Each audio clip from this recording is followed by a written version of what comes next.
Hey, what's up everybody? Hope you enjoyed the video.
welcome everyone to Tabletop Tuesday, where we talk about D&D and all that fun stuff.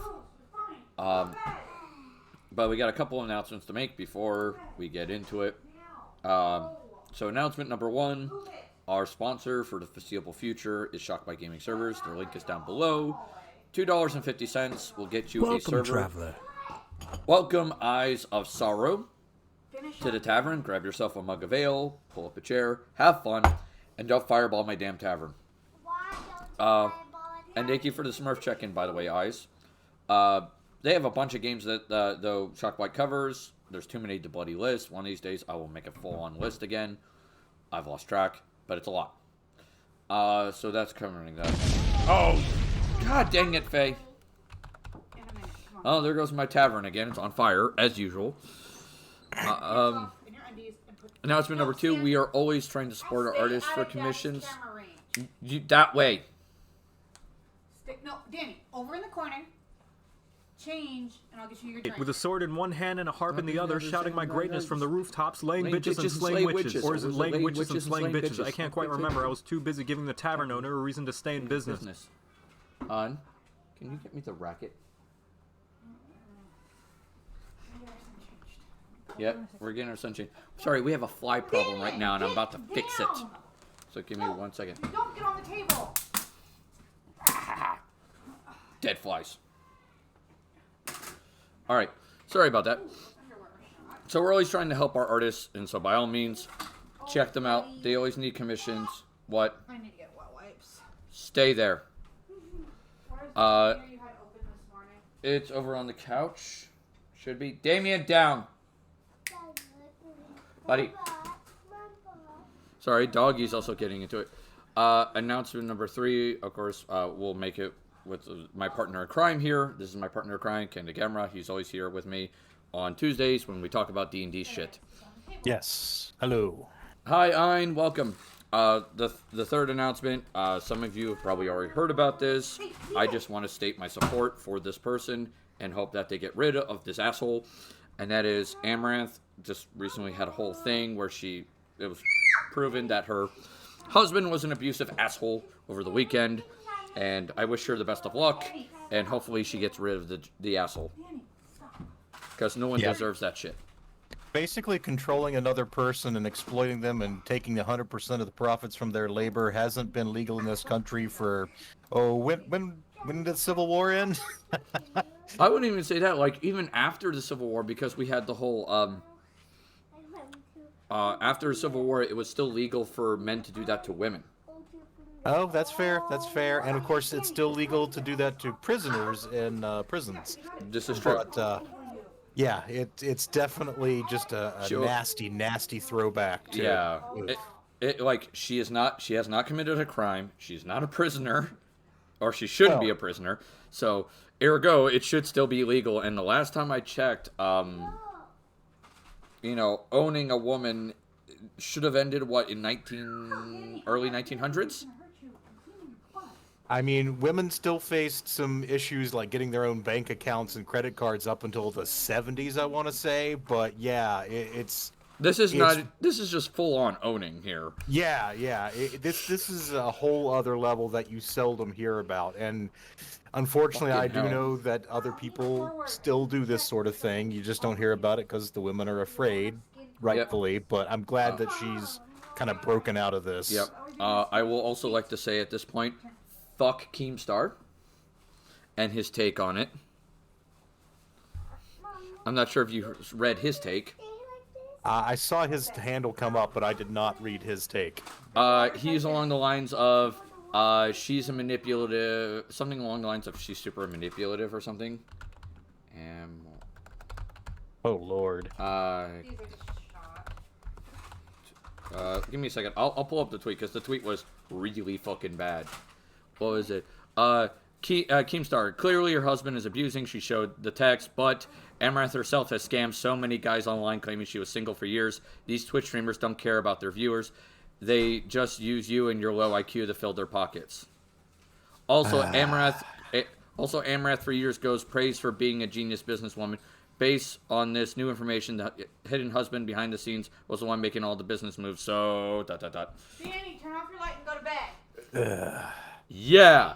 Fuck this man. Yeah, absolutely. I'm like, dude, what a shitty fucking take. Yeah, Twitter has been basically about this and the Bayonetta voice actress for the last couple of days. I feel bad for the Bayonetta voice actress, but I fully believe that I feel like the business did it in order to get rid of her, to get Jennifer Hale. Well, have you read the latest thing where Bloomberg, and it was verified by another outlet, said that no, she wasn't offered $4,000 flat to recur her role. She was offered $4,000 per session for 5 sessions. So she lied. So she lied, and they're also saying that she wanted a 6-figure salary and residuals. And they're like, no, thanks. No voice actors gets that. Not even fucking Jennifer Hale doesn't get that, and she's been fucking doing this job for decades. Yeah, so like not even Matthew Mercer gets that, and he makes millions off of fucking D&D. Yeah, it's like, no, lady, go fuck yourself. Yeah, so it has been reported by 2 different outlets. Okay, so basically she's lying out of her ass. I didn't hear that second part, so thank you for telling me that. I think that was just breaking today. All right, so we have a new guest appearance on the stream today. Aside from Anne, let me do the Anne thing. All right. By kissing their boo-boos and slapping the bitch who made the boo-boo. And I'll do Gamera's as well while we're waiting. Sure. Damien, off the table.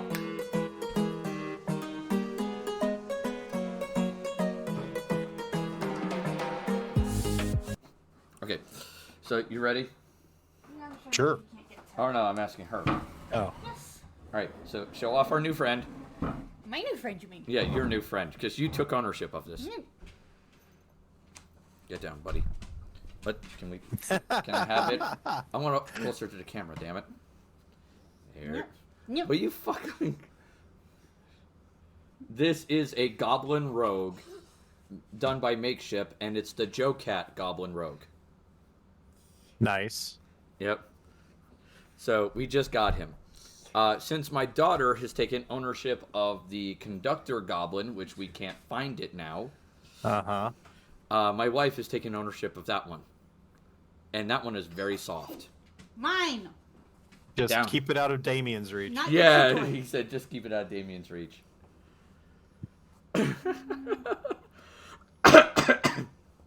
So we have a goblin now. So we gotta be careful because it's a goblin rogue, so he'll shank us if we're not watching. Ow, him! I got shots today. Oh, that arm? I'm sorry. I thought it was the other arm. No, both arms. Sorry. Ow, fuck me. Yes, glistening Fae Fox. You are correct. The Civil War did end in 1865. That is an accurate assessment there. Nope. I think it was June. I want to say. I forget when they signed the treaty or the ceasefire at Appomattox. April. Sorry, April. April. It was April 12th. So it started April 12th, 1861, and ended April 9th, 1865. No. Mine. Go. Just put it away, hun.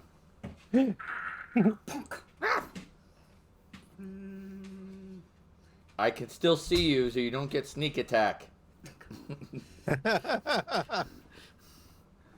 This would have been great for last week, when we were talking about rogues. But not today. Yeah. Today we're talking about sorcerers. Or otherwise known as one of your ancestors banged a magical creature and now you have magic powers.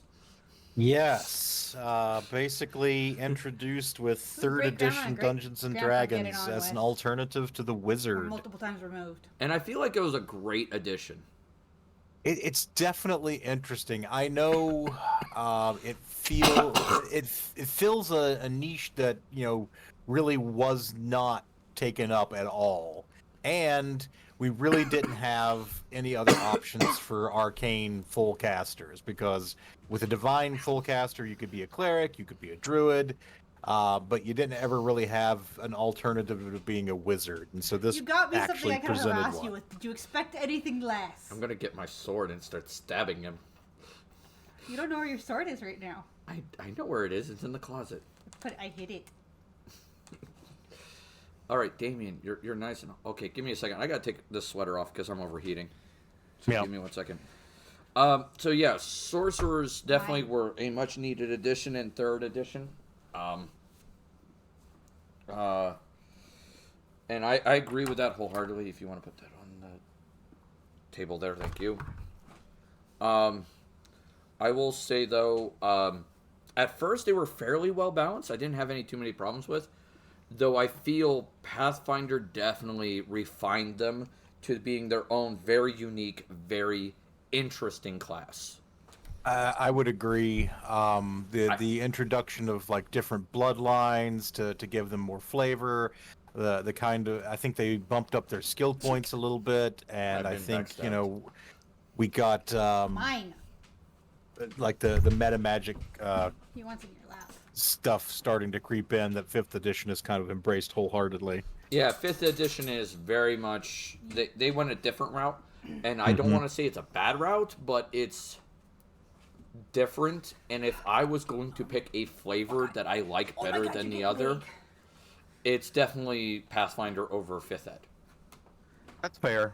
I have not. It's all flavor. It's not mechanical based. It's just strictly flavor.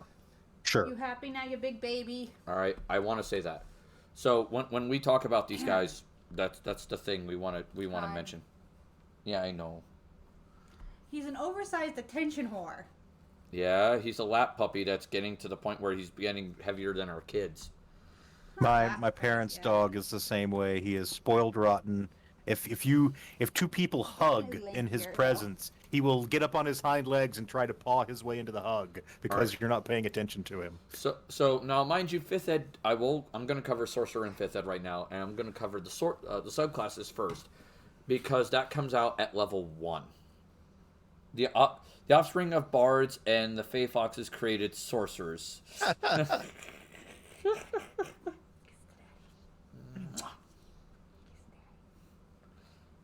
Yeah. Hi, buddy.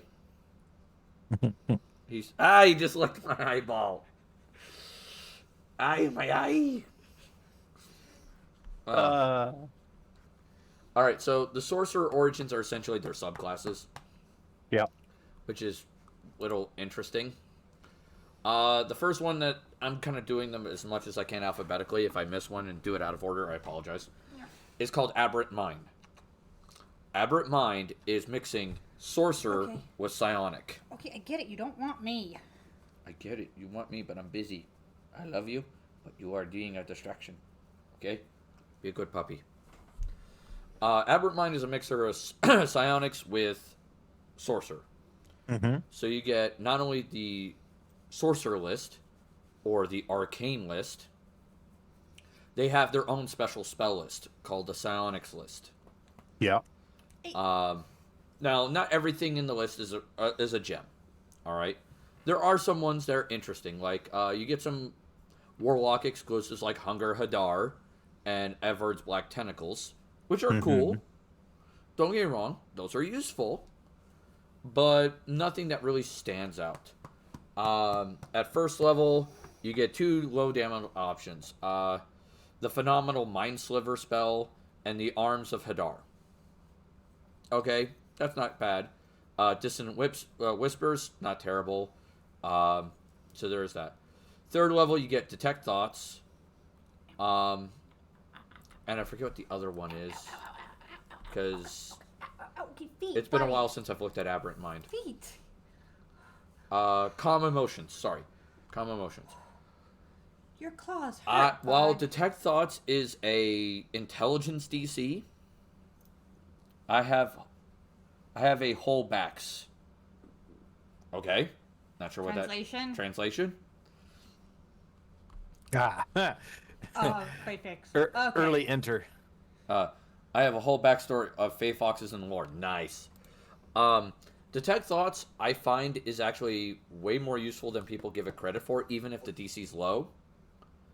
Because, yeah... Oh, you can abuse it Yeah. so much. Yeah, you can't use it on the big bad evil guys. Whoop-de-doo, but... That doesn't mean you can't use it on the minions who know where all the traps in the dungeon are. Yeah, use it on all the damn minions. Because they know a way around them. Yeah, it's the way to go. I mean, shit, man. Guess who circumvented an entire dungeon that way? 5th level, you get Hungo Hadar, which is excellent AoE, control, beautiful. Okay, wait, please, quit trying to lick me. The other 5th level spell you get is Sending. Which damn helpful. Oh yes, love sending. Okay, Top marks. For 7th level, you get Avard's Black Tentacles. Once again, pretty good, not terrible. And then Summon Aberration, which not bad. You can do some crazy things with Summon Aberration. Yep. 9th level, you get Rary's Telepathic Bond and Telekinesis. The Telepathic Bond can be useful, especially if you're trying to sneak. And the Telekinesis can be useful for knocking down a door, moving objects across the room, scaring the shit out of people. I've used it to scare guards. Floating candles do wonders to freak out guards. Like, I'll use Telekinesis and, like, slightly move one of their drinks, and they'll kind of notice it, wait, what the hell? And then do it again, and then do it again. Hey, friend, sending love from Vibe Nation, got you tabbed, have a great stream. Thanks, man. Thanks, Strix, and that Broken Nerd, if you want to do the redeem for the check-in as well, that'll help. That's great. Nope. Other abilities you get Telepathic Speech at 1st level. You no longer need to physically talk anymore. You're now in everybody's brain. So, if you want to play your little inner, what are they called? Protoss. You want to be a Protoss and basically cover your mouth all the time and talk in everyone's brain? Congratulations, it costs you a bonus action, but fuck it. Yeah. And, I had shit I wanted to do tonight. he doesn't want to let you up. No, he wants your lap, and because he can't have your lap, he's not letting me do anything. I'm sorry. So the minute I try and move, he starts getting pissy and tries to go after my face. I'm sorry. Now, here's the kicker with it.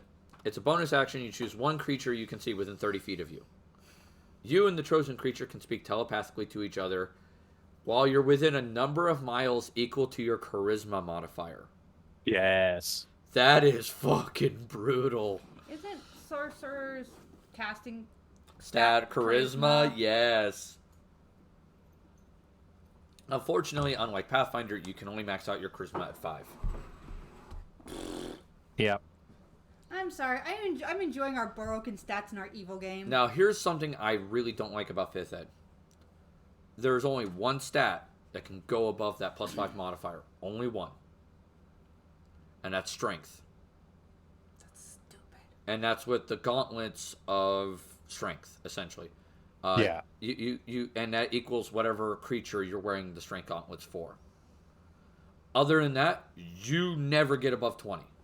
What the hell, dog? There are no headbands of intellect. There are no cloaks of charisma. There are nothing. Yeah, and I know why they did it, and I get it. It is a big letdown after, the glory of Pathfinder. Well, even not just the glory of Pathfinder, even 3035. Yeah. I mean, but the fact that they do it for only Strength, and they don't do it for anyone else. Don't mind hopping in a stream as Samuel L. Jackson comes on the ads. How are you doing, my man? Oh my god. I'm doing fine. What's in your wallet? Yeah, what's in your wallet, bitch? Or no, it's motherfucker, what's in your wallet? So somebody tried to steal this much. I figured. Hence why he got kicked off my lap. Yeah, I figured. Hey, buddy. The next one is Psionic Sorcery at 6th level. Whenever you cast a spell 1st level or higher from your Psionic Spells feature, you can cast it by expending a spell slot as normal or by spending a number of sorcerer points equal to the spell's level. So you can cast it with sorcery points or the spell slot. What's going on tonight? We are educating people on sorcerers today. And we also have, I have the goblin. We have the goblin. We have the goblin. Here we go. Putting him over there while he's safe. Hey, he was just fine where he was. Put him back. I put him where the dog couldn't get him. Put him back or I'm going to smack you with the electric racket. He is mine? I know. My wife is very protective of the goblin. All right. My kids have already stolen my first one. This is my second one, and I'm not losing this one. At 6th level, you also get something cool called Psychic Owl Defenses. Oh, do not... oh, no. Not the dreaded vroom vroom. Oh, no. Yeah. You get Psychic Defense... Are you going to hit him with that? Oh, God, no, I'm not stupid.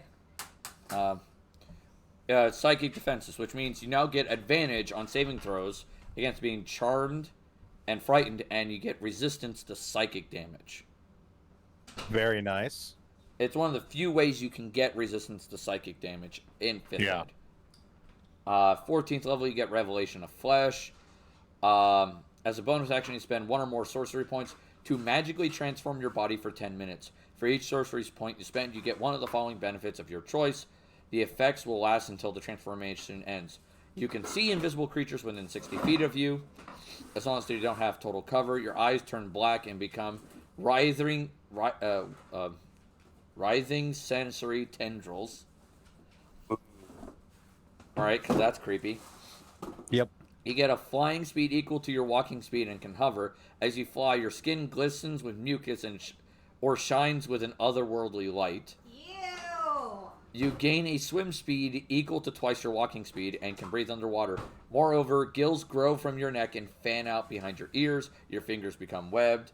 Or you grow writhing cilia that extend through your clothing. And the last one is your body, along with any equipment you're carrying, becomes slimy and pliable. And you can move through any space as narrow as 1 inch without squeezing. And you can spend 5 feet of movement to escape from any non-magical restraints or being grappled. Yeah. You become the slime man. That's just ever so mildly disturbing. Ayo, sorry to go off topic, but what dog do you have? Fucking love dogs, bro.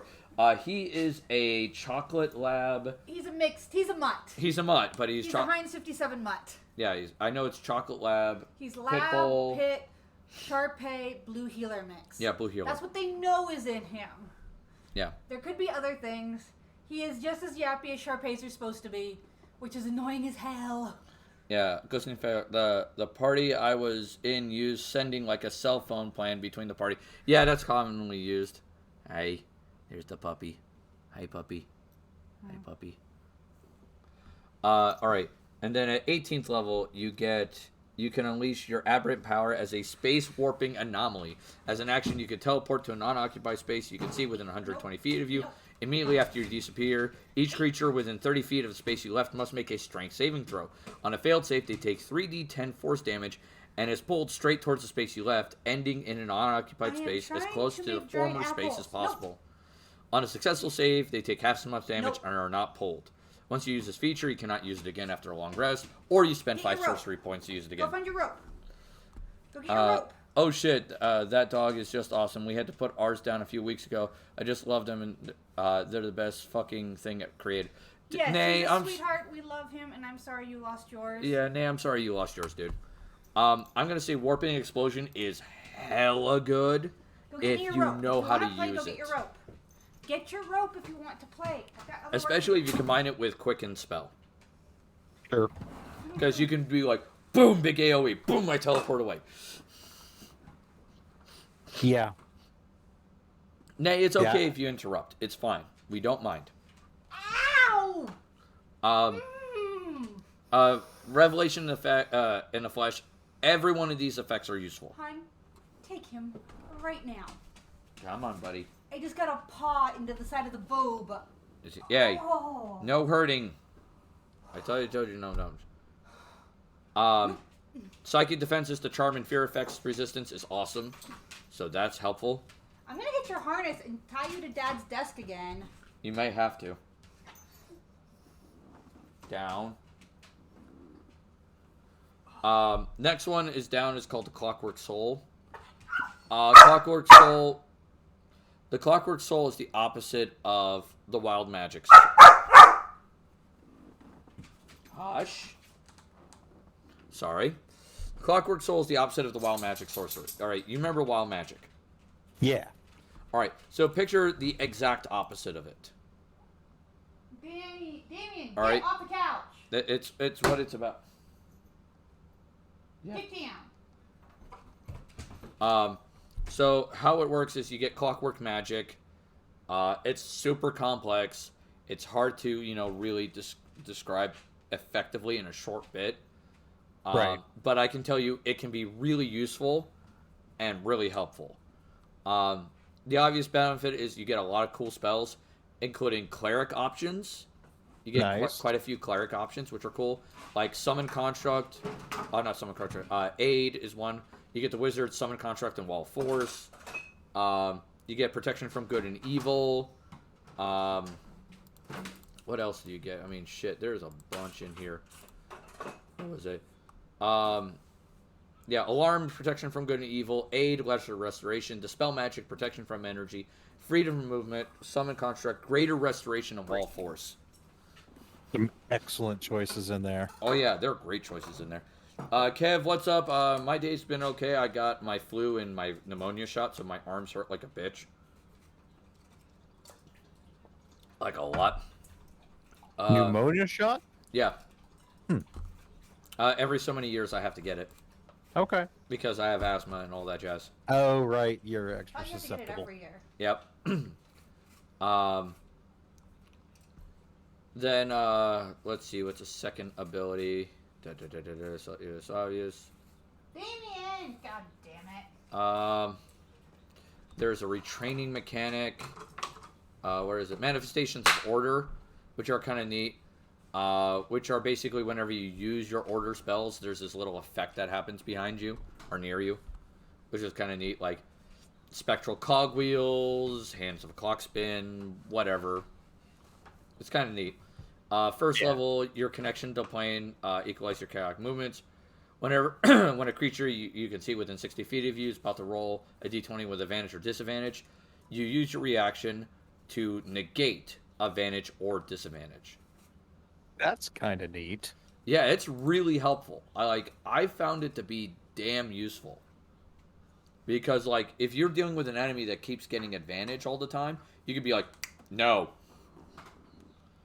Or you have an ally who's stuck with disadvantage constantly. That could be life or death right there. Absolutely. So I love Bastion of Restore Balance. Restore Balance is great. Now you can use this a number of times equal to your proficiency bonus, and you only get regain them on a long rest. So you got to be careful about when you use them, but at the right situation, they are stupidly useful. Right, yeah, it could be clutch. Bastion of Law, 6th level. As an action, you can spend 1 to 5 sorcery points to create a magical ward around yourself and another creature within 30 feet of you. It lasts until you finish a long rest or use this feature again. The ward is represented by the number of d8s equal to the sorcery points you spent in using it. And that is temporary HP. No cardboard! So you get to give someone 1 to 5 d8 temporary HP. Not too shabby at all. And it lasts until you take a long rest. Mm-hmm. That's a long-ass time. Yep. So that helps. I love it. It's one of those things you could do at the beginning of the day for your main, frontline fighter, and they'll just have those temporary hit points for whatever fight comes up. All right. Trance of Order. Starting at 14th level, you gain the ability to align your consciousness to the calculations of the Mechanicus. As a bonus action, you enter this state for 1 minute. During the duration, attack rolls against you cannot benefit from advantage. And whenever you make an attack roll, ability check, or saving throw, you treat any roll of a 9 or lower as a 10. Once you use this bonus action, you can't use it until you finish a long rest, or you spend 5 sorcery points. I don't care for this as much. Mainly due to the fact that, 1, your goal as a sorcerer is not to be attacked. Right. So the benefit, negating advantage against you, as a sorcerer should not be that big of a thing. If you're getting hit, someone has not done their job. Yeah, I agree with Ann. If you're getting attacked, someone's messing up. If there's a ranged attacker. Yeah. Yeah, a ranged attacker, I might be able to see that. But even then, there are other spells and abilities that kind of do the job a little better. At least in 5th Ed. Mm-hmm. And then the roll thing is kind of like the ability of expertise practically. And there's a fly, literally, that went in front of the camera. It's like, die, you little bastard.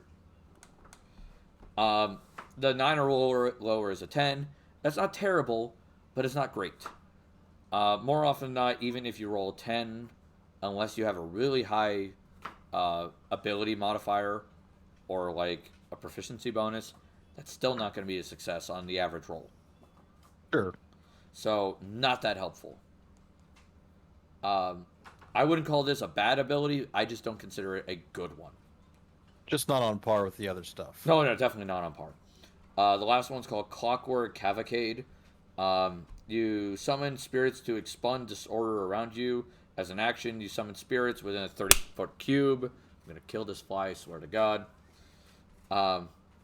The spirits look like Mordons or other constructs of your choice. Spirits are intangible and invulnerable, and they can create the following effects within the cube before vanishing. It's a 30-foot cube. They restore up to 100 hit points, divided amongst the number of creatures of your choice in the cube. Any damaging objects in the cube are repaired instantly. Every spell of 6th level or lower ends on creatures of your choice inside the cube. And if you use this action, you can't use it again until you finish a long rest or spend 7 sorcery points. Nice. This one's nice.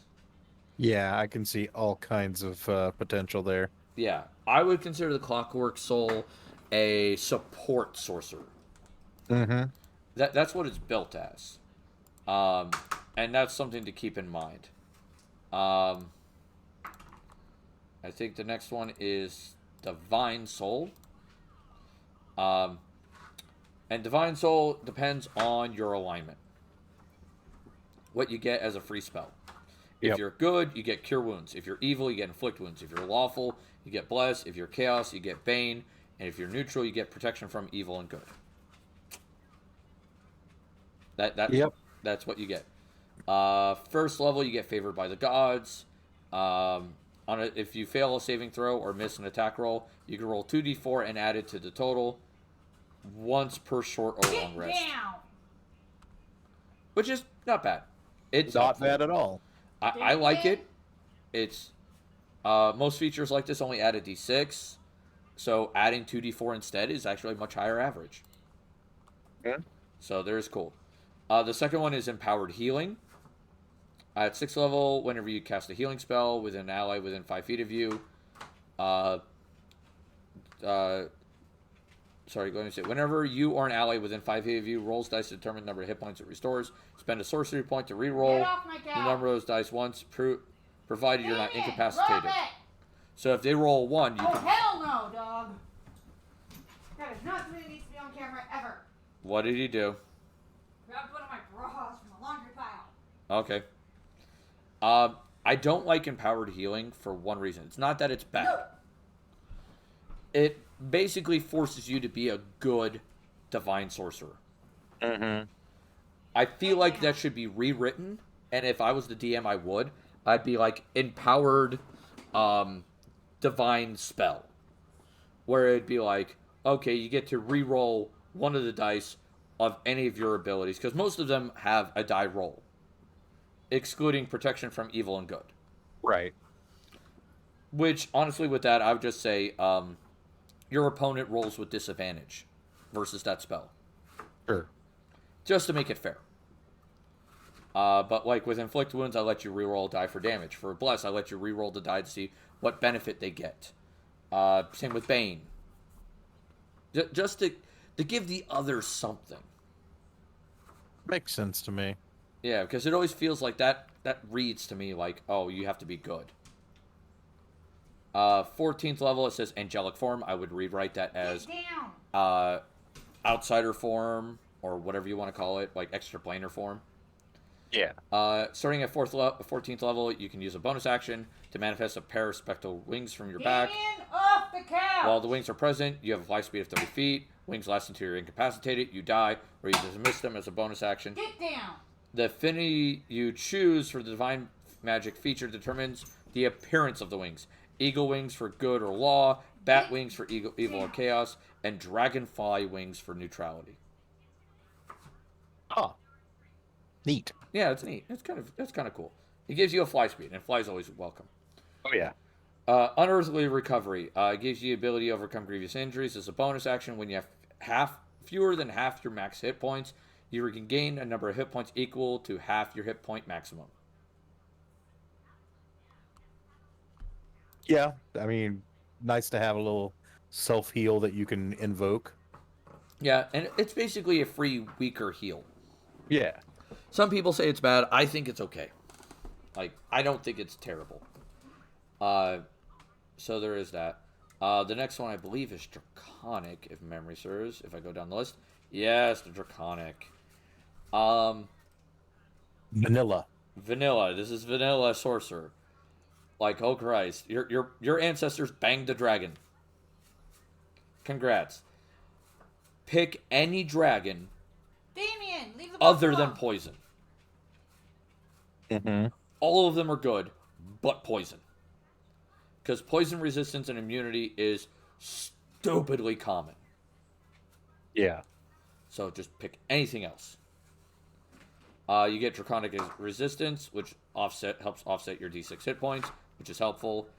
Elemental Affinity, which whenever you cast a spell that deals the damage affinity to your dragon ancestry, you get to add your charisma modifier to the damage, which is neat.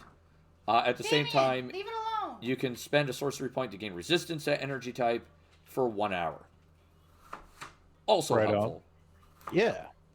Especially if you pick something like, say, fire. Yes. Because fire is goddamn common. So there is that.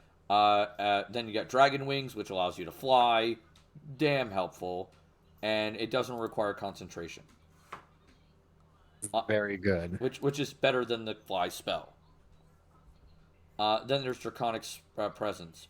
I don't like this one because the spell Calm Emotions negates the fear effect this does. Right. And that's a big problem. So I wouldn't go for that. I wouldn't call it necessarily a great thing. To be fair, the chances of you going up against somebody who actually has calm emotions at the ready isn't a terribly high percentage chance, but yeah, it is pretty much a hard counter. And it's a low level spell. It is. It's just You're like not getting into my apple spot. I have access to it in the game I'm playing, but as my bard, I never really figured I would take it because even though we're in a campaign where we're going to be fighting multiple dragons, it just hasn't been a priority. Yeah. Then we get the Shadow Mage. Shadow Mage is basically, remember how we talked about edgelords and rogues? Yes. This is the sorcerer edgelord. So get ready. First level ability is Eyes of the Dark, which gives you dark vision. Yay. 120 feet. Third level, you get the Darkness spell, which doesn't count against number of spells known. Right. And if you spend 2 sorcery points, or in addition, you can cast it by spending 2 sorcery points or expending a spell slot. And if you cast it with sorcery points, you see through your own darkness. Yes. That is killer. Yes, it is. That is a rare thing. So there is that. Other one is you get Strength of the Grave. You're not getting into my dehydrator. Your bro. existence is a twilight state between life and death. It's like, oh my God, can you have more edge, please, God? So it's like, Yes. oh God, I cut myself on the edge of this class. All right. Whenever damage reduces you to 0 points, you make a charisma saving throw, DC 5 plus the damage taken. On success, you drop to 1 hit point instead. You And can't. then you have to choose Team Jacob or Team Edward.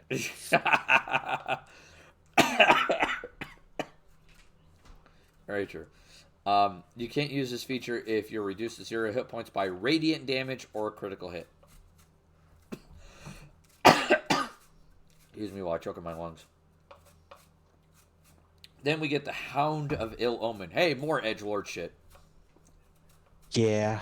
At 6th level, you get the ability to call forth a howling creature of darkness to harass your foes. Really? Harass. Okay.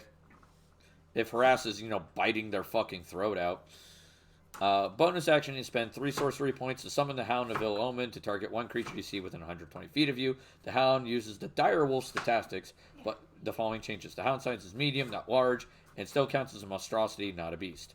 It appears with a number of temporary hit points equal to half your sorcerer level. It can move through other creatures and objects as if they were difficult terrain. The Hound takes 5 force damage if it ends inside a object. At the start of its turn, the Hound automatically knows the target's location. Even if the target was hidden, it is no longer hidden from the Hound. Very cool. So it can track down your invisible fucking foes. Always nice to have a counter for invisibility of some kind. Yeah, it's like, hey, go eat that bitch. It appears in an unoccupied space within 30 feet of you. Roll initiative for the Hound on its turn.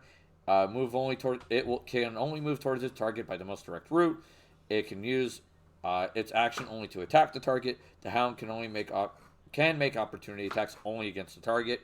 Additionally, while the Hound was in 5 feet of the target has disadvantage on saving throws against any spell you cast. The Hound disappears if it's reduced to 0 hit points, as the target's HP is reduced to 0 hit points, or after 5 minutes. Very, very nice. I consider that a useful ability. No trying to get your head in the dehydrator. It's useful. 14th level is the... I'm going to kill this fly. I don't kill our dog first. Yeah, dog or the fly is going to die. We're not sure which one's going to be first. 14th level is Shadow Walk, which is essentially, if you remember the Shadow Jump ability from Pathfinder in 3.5, it's that. Okay. You go into one shadow, and as a bonus action, you teleport. Excuse me, hiccup. You teleport into another unoccupied shadow within 120 feet of that. You can also see in dim light or darkness perfectly. Cool. And then 18th level, die you little shit. You get the Umbral form. You can spend 6 sorcery points, bonus action, to transform yourself into a shadowy form. In this form, you have resistance to all damage except force and radiant. You can move through other creatures and objects as if they were difficult terrain. You take 5 damage if you're inside an object. You remain in this form for 1 minute. It ends early if you're incapacitated, if you die, or if you dismiss it as a bonus action. The Umbral form is really cool. Mm-hmm. Especially since, you don't want to take damage as a caster. Yeah. So there is that. And then we get to the one that is sadly obsolete. Storm Sorcery. This hurts. Because it's got some cool flavor text. Don't get me wrong. But, yeesh. Let's talk about it. Fuck off, you little fly. So this one was obsoleted by changes in Tasha's? Off the couch. It was released in the Sword Coast Adventurer's Guide and Xanathar's Guide to Everything. Mm-hmm. Its abilities were made worthless or not as useful when other versions of Sorcerer came out. Okay. So, like, newer version of Sorcerers kind of do what it does better. Gotcha. And that's the problem. So, the first one is Windspeaker. It lets you speak the 4 elemental languages for free. Not bad. That's it. That's all it gives you. I mean, 4 languages, depending on, what other class features you could get. Could be nice. The 4 languages are not terrible, but I wouldn't call them great. That's fair. Now, here's the thing. This is what I'm going to say about it. It is the second, if not third, best ability of this class. Oh boy, that's not a good sign, though. Yeah. When I say that, that's a problem. Oh, she's trying to call me if my hands are covered in apples. Who's calling you? My mom. Oh, lovely. Second one. All right, here we go. Hello. Temptress. Temptress. Oh, fuck, I don't know how to pronounce this. Here, I'm going to write it for you, and you tell me how to pronounce this. Sure. Let me pop over to Discord. Yeah. Temptress. It is tempestuous. Tempestuous. Tempestuous magic. Tempestuous magic. All right. So as a bonus action on your turn, you can cause whirling gusts of elemental air to surround you. Never. Of course not. Never do Immediately before or after you cast the spell, first level or higher, allowing you to fly up to 10 feet without provoking opportunity attacks for the 1 round. That's it. Every time you cast a first level or higher spell, you get to fly 10 feet. Yeah. Not great. No. All right. He's smaller and Then we get the 6th level, which is Heart of the Storm. Also not a great ability. You gain resistance to lightning and thunder damage, which is not bad. Sure. In addition, whenever you start casting a first level or higher spell that deals lightning or thunder damage, stormy magic erupts from you. This eruption causes creatures of your choice that you can see within 10 feet of you to take lightning or thunder damage equal to half your level. Oh. Within 10 feet. Yeah. That's a problem. Yeah. You don't want people 10 feet from you. And also damage equal to half your level. That is a pittance. Yeah, it's like, nah. The resistance to lightning is not terrible. I will say that. But the rest of it is... Yeah. Alright. The next one. And this is the worst one.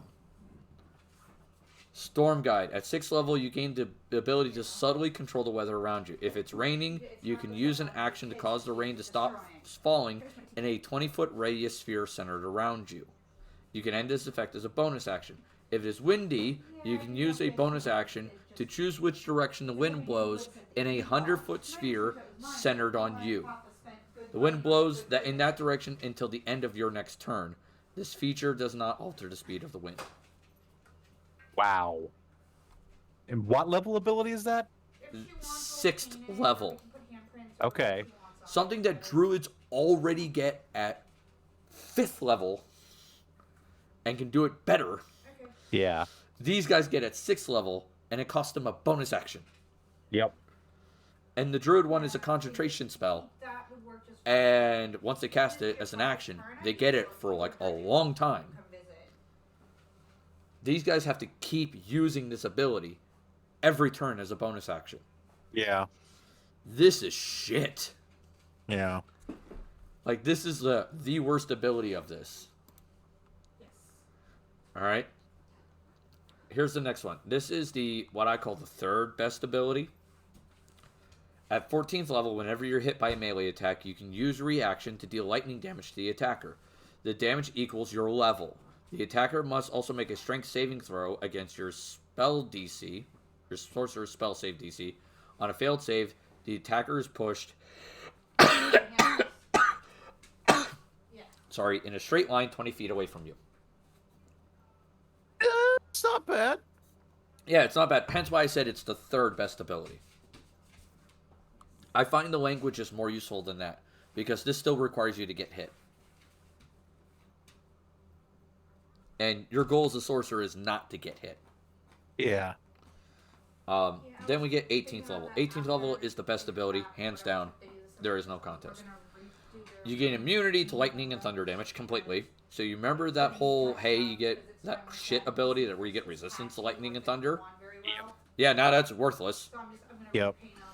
Because now you're immune. You get magical flying speed of 60 feet. As an action, you can reduce your flying speed to 30 feet for 1 hour and choose a number of creatures within 30 feet of you equal to 3 plus your charisma modifier. Those creatures also gain a flying speed of 30 feet for 1 hour. You can reduce your once you reduce your flying speed in this way, you can't do so again until you finish a short or long rest. Okay. That is their best ability. That is their only real good ability in this whole fucking sorcerer subclass. Yeah, you've got inherent magical flight, and you can reduce your speed and share it for like a group fly. That's pretty cool. Yeah, but everything else was either lackluster or complete shit. Yeah. It was just like, what? I want to rewrite Storm Sorcerer. Like, so bad. Yeah. I want to make it so much better. Yeah, I'd probably do that retribution style, or no, not the retribution damage. I'd probably do the, damage on spell to a limited number of targets within like 60 feet. Yeah. 60 feet, if you get hit with an attack, I'd say you could probably use a reaction to hit them with the spell first and use it as an attack roll. Maybe, yeah. And then push them 20 feet to negate the attack. Hmm. You know what I mean? To negate, Nice. to do that melee negation. Yeah, so maybe, once per round, if you're attacked in melee, you can use a reaction to make an attack roll. If you succeed, they're pushed back and their attack misses unless it's a ranged attack or has reach. Yeah. I feel like that's fair. Yeah. Because it makes the class at least viable. I would also change one of its abilities. Which one would I drop entirely? Storm Guide. I'd just erase Storm Guide entirely and replace it with whenever you do lightning damage, you do extra lightning damage equal to, say, like your charisma modifier. Okay. Like, just encourage you to cast those lightning and thunder spells more. Right. I feel like that might be a boon in a way. And then as well, they don't have their own spell list, unlike the other sorcery subclasses. Right. They don't have it at all. So yeah, definitely would add one. Yeah, I definitely add one and make it hella storm-based. Like, I would add a couple of druid spells, like Control Weather on there. Definitely Call Lightning. Throw that on there. Add some fun things in there. Maybe the Summon Elemental ability or whatever, the Summon Outsider, and make it Air Elemental only. Sure. Thank you, Squeezer, for the Smurf love. That's appreciated. So there's that. Okay. Then we get into the last sorcerer one, Wild Magic. Wild Magic is, hi, do you want to just roll on a random table and fuck with everything? Let's go. Your table will either hate you or love you for playing a Wild Magic sorcerer. Yeah, Wild Magic's always been a favorite concept of mine back since like 2nd edition, when I think that was when it was first introduced. Yep. It was introduced in one of the adventures that was going into Mordenkainen's mansion. I think it was some sort of Mordenkainen's mansion adventure, and they introduced the Wild Magic wizard. Yeah, and just the wild surges, and back in the old days, it could change your caster level, so you could end up casting at +2 caster level or -2 caster level. It could change your race. It could change your gender. It could change so much shit. I do love a good D100 random effect chart. I was a big fan of the Wand of Wonder back in the day. Oh my god! My favorite one was when we had someone playing a Wild Magic wizard, and he changed the skin color accidentally of the barbarian to, I think it was purple. Because that was on the chart, was like change skin color. Yeah. And purple was on there because Drow are a thing. And he was this big honkin' half-orc barbarian dude. And now he's Grape Ape. He's Grape Ape. I didn't think of it at the time. I was just like, he's purple now. It's fucking Barney, the raging beast. It's like, fucking hell, dude. So Wild Magic Sorcerer could be a lot of fun, but it also could blow yourself up. Yes. So you gotta be careful with it. In 5e, they toned it down on the self-destructive aspects. Yes. And I'm appreciative of that, but I also miss it. Yeah. Now, I'm not going to read everything on the Wild Magic Surge table because there's 100 options. Right. Or sorry, 50 options. Yeah. No need to. It's a lot, but some of them are kind of entertaining. Like you cast Fireball, 3rd level, centered on yourself. Confusion on yourself. For the next minute, you gain 5 HP per round. You get an additional action immediately. Right. You automatically cast Mirror Image. All your sorcery points are automatically expended. That was gonna happen. For the next minute, every bonus action you take, you can teleport 20 feet away from yourself. What the fuck is a flump? That was expected. We all knew Oh, you don't know flumps? No, I don't know what flumps are. Give me a second. I'm looking them up right now. Oh, there's some weird tentacle thing. Yeah, so I think they date back to like 1st edition, and they've really rarely been seen since. All right. I think 2nd edition had stats, and I think 5th edition reintroduced them. But yeah, they're lawful good floating mushroom people. All right. So one of the options is 1d6 flumps controlled by the DM appear in unoccupied spaces within 60 feet of you and are frightened of you. They'll vanish after 1 minute. Or like my personal favorite, you're teleported to the astral plane until the end of your next turn, after which time you return to the space you previously occupied or the next unoccupied space if that space is occupied. Nice. Like surprise. Or sorry, my other personal favorite, you accidentally cast polymorph on yourself. If you fail the saving throw, you're a sheep for the spell's duration. Man. So that's Wild Magic. It's fun. It's crazy. It can do some kooky shit. But let's talk about some of the class features. Starting at 1st level, once per turn, when you roll a d20, after you cast a sorcerer spell 1st level or higher, on a 1, you roll on the search table. There you go. At 1st level, you can manipulate the forces to gain advantage on 1 attack roll, ability check, saving throw. You could once you do this, you have to finish a long rest before you can use it again. Anytime you regain this feature, the DM can have you roll on the search table immediately after you cast a sorcerer spell 1st level or higher after you use that ability. Right. Bend luck. At 6th level, you can twist fate. Whenever a creature you see makes an attack roll, ability check, or saving throw, you can use your reaction, spend 2 sorcery points, roll 1d4, and apply that number as a bonus or penalty, your choice, to the creature's roll. You can do so before the creature's roll, after the creature's roll, but any effects occur. So that's kind of neat. You get a Bless or a Bane for free. Yeah.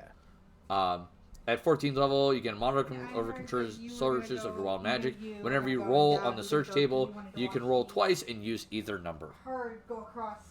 That's helpful. Very important milestone ability, yeah. Oh, yeah. 18th level, harmful energy of your spells intensifies whenever you roll damage for a spell. Roll the highest number possible on any of the dice. Choose one of those dice, roll it again, and add that roll to the damage. You can use this feature once per turn.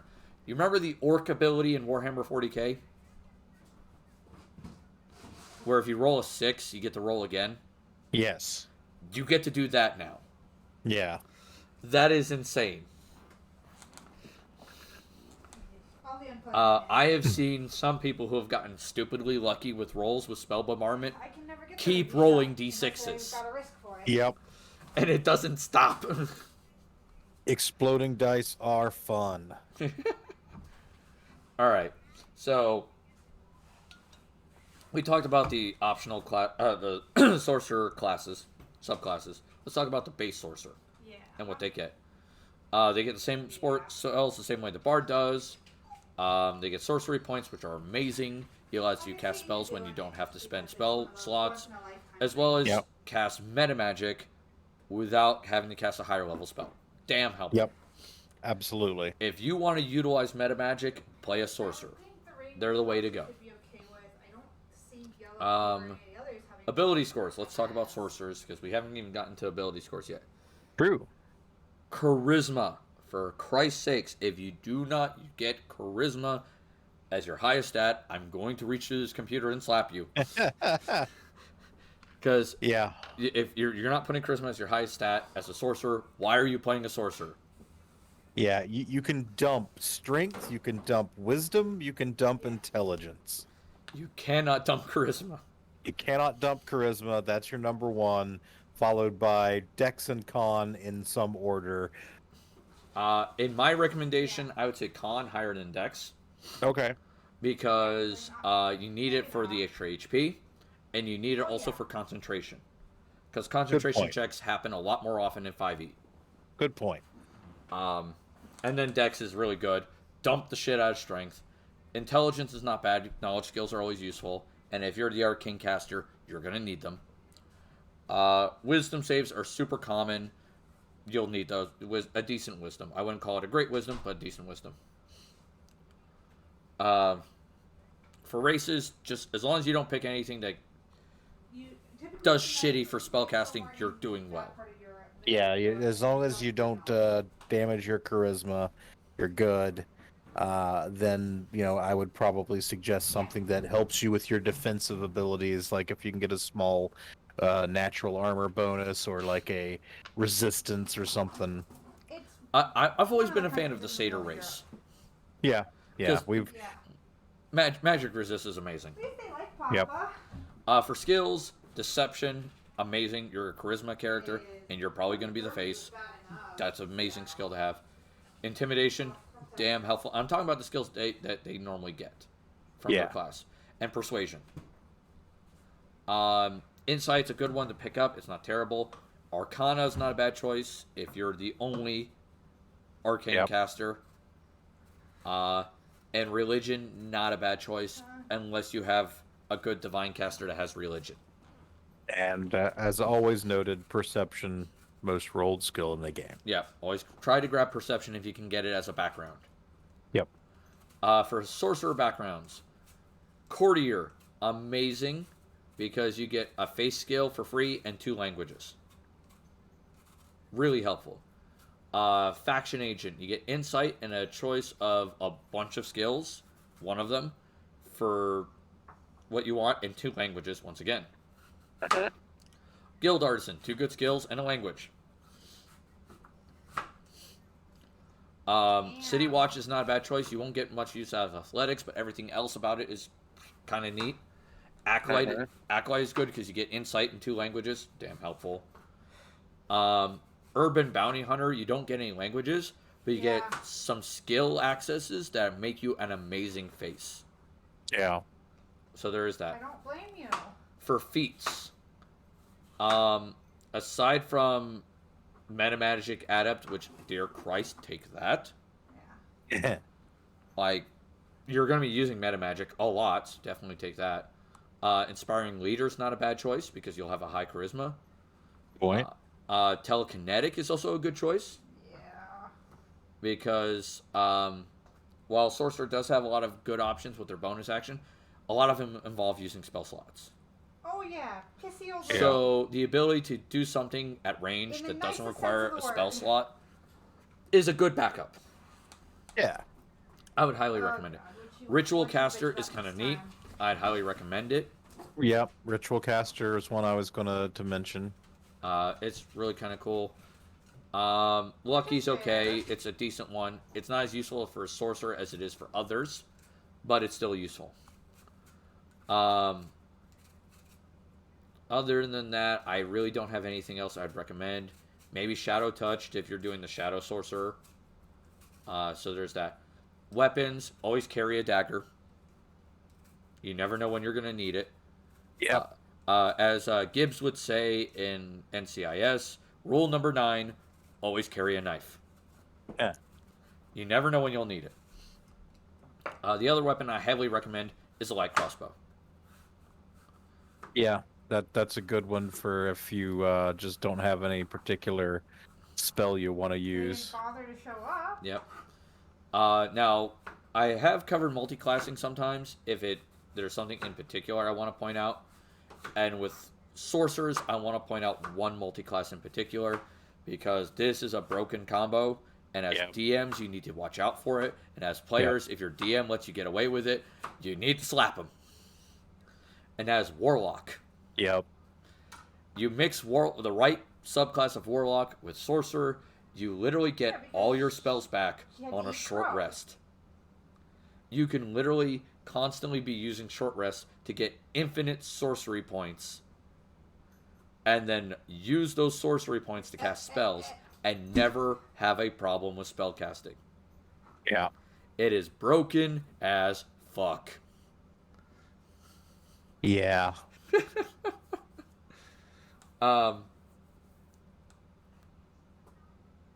Other than that, the other one that might be kind of cool for Sorcerer is Artificer. Okay. Because you can do some kooky things with the mix of the two, especially with the right subclasses of them both. I've seen some great artillerists sorcerer combos, where the artillerists drop down their gun, started letting their eldritch cannon blast people, and then suddenly the person's like, "Oh, the artificer is gonna shoot like a little crossbow or something," and the artificer goes, "Hi, I have a fireball now." Fuck off! Oh, by the way, it's empowered, maximized fireball. Did not go over well with Oma. Eat a dick. I'm a siege engine, and I have a siege engine. Yeah. So there is that. It can be some cool stuff. Other than that, magic weapons we never cover because you never know what your frickin' DM is going to give you. Yep.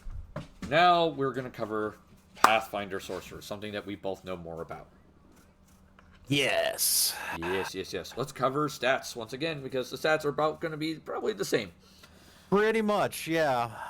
Charisma is important, Con is next, and then AC. But I would also say That's her own problem. I would put more into Dex than Con in Pathfinder. Yeah, I would say that the balance, at the very least, Dex is as important as Constitution, if not a tiny bit more. Well, the reason why I say Dex is more important than Con is there are a lot more ways to get higher HPs in Pathfinder than in 5e. And concentration is a lot easier to pass in Pathfinder than 5e. Yes.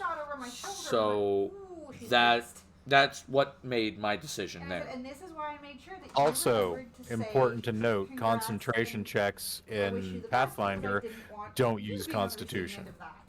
Yeah, that's true. They use your level. They use your and your caster stat. Yeah, your level plus caster stat. So Con is not as important. Right. The only thing it's helpful for is HP and fortitude saves. Correct. All right.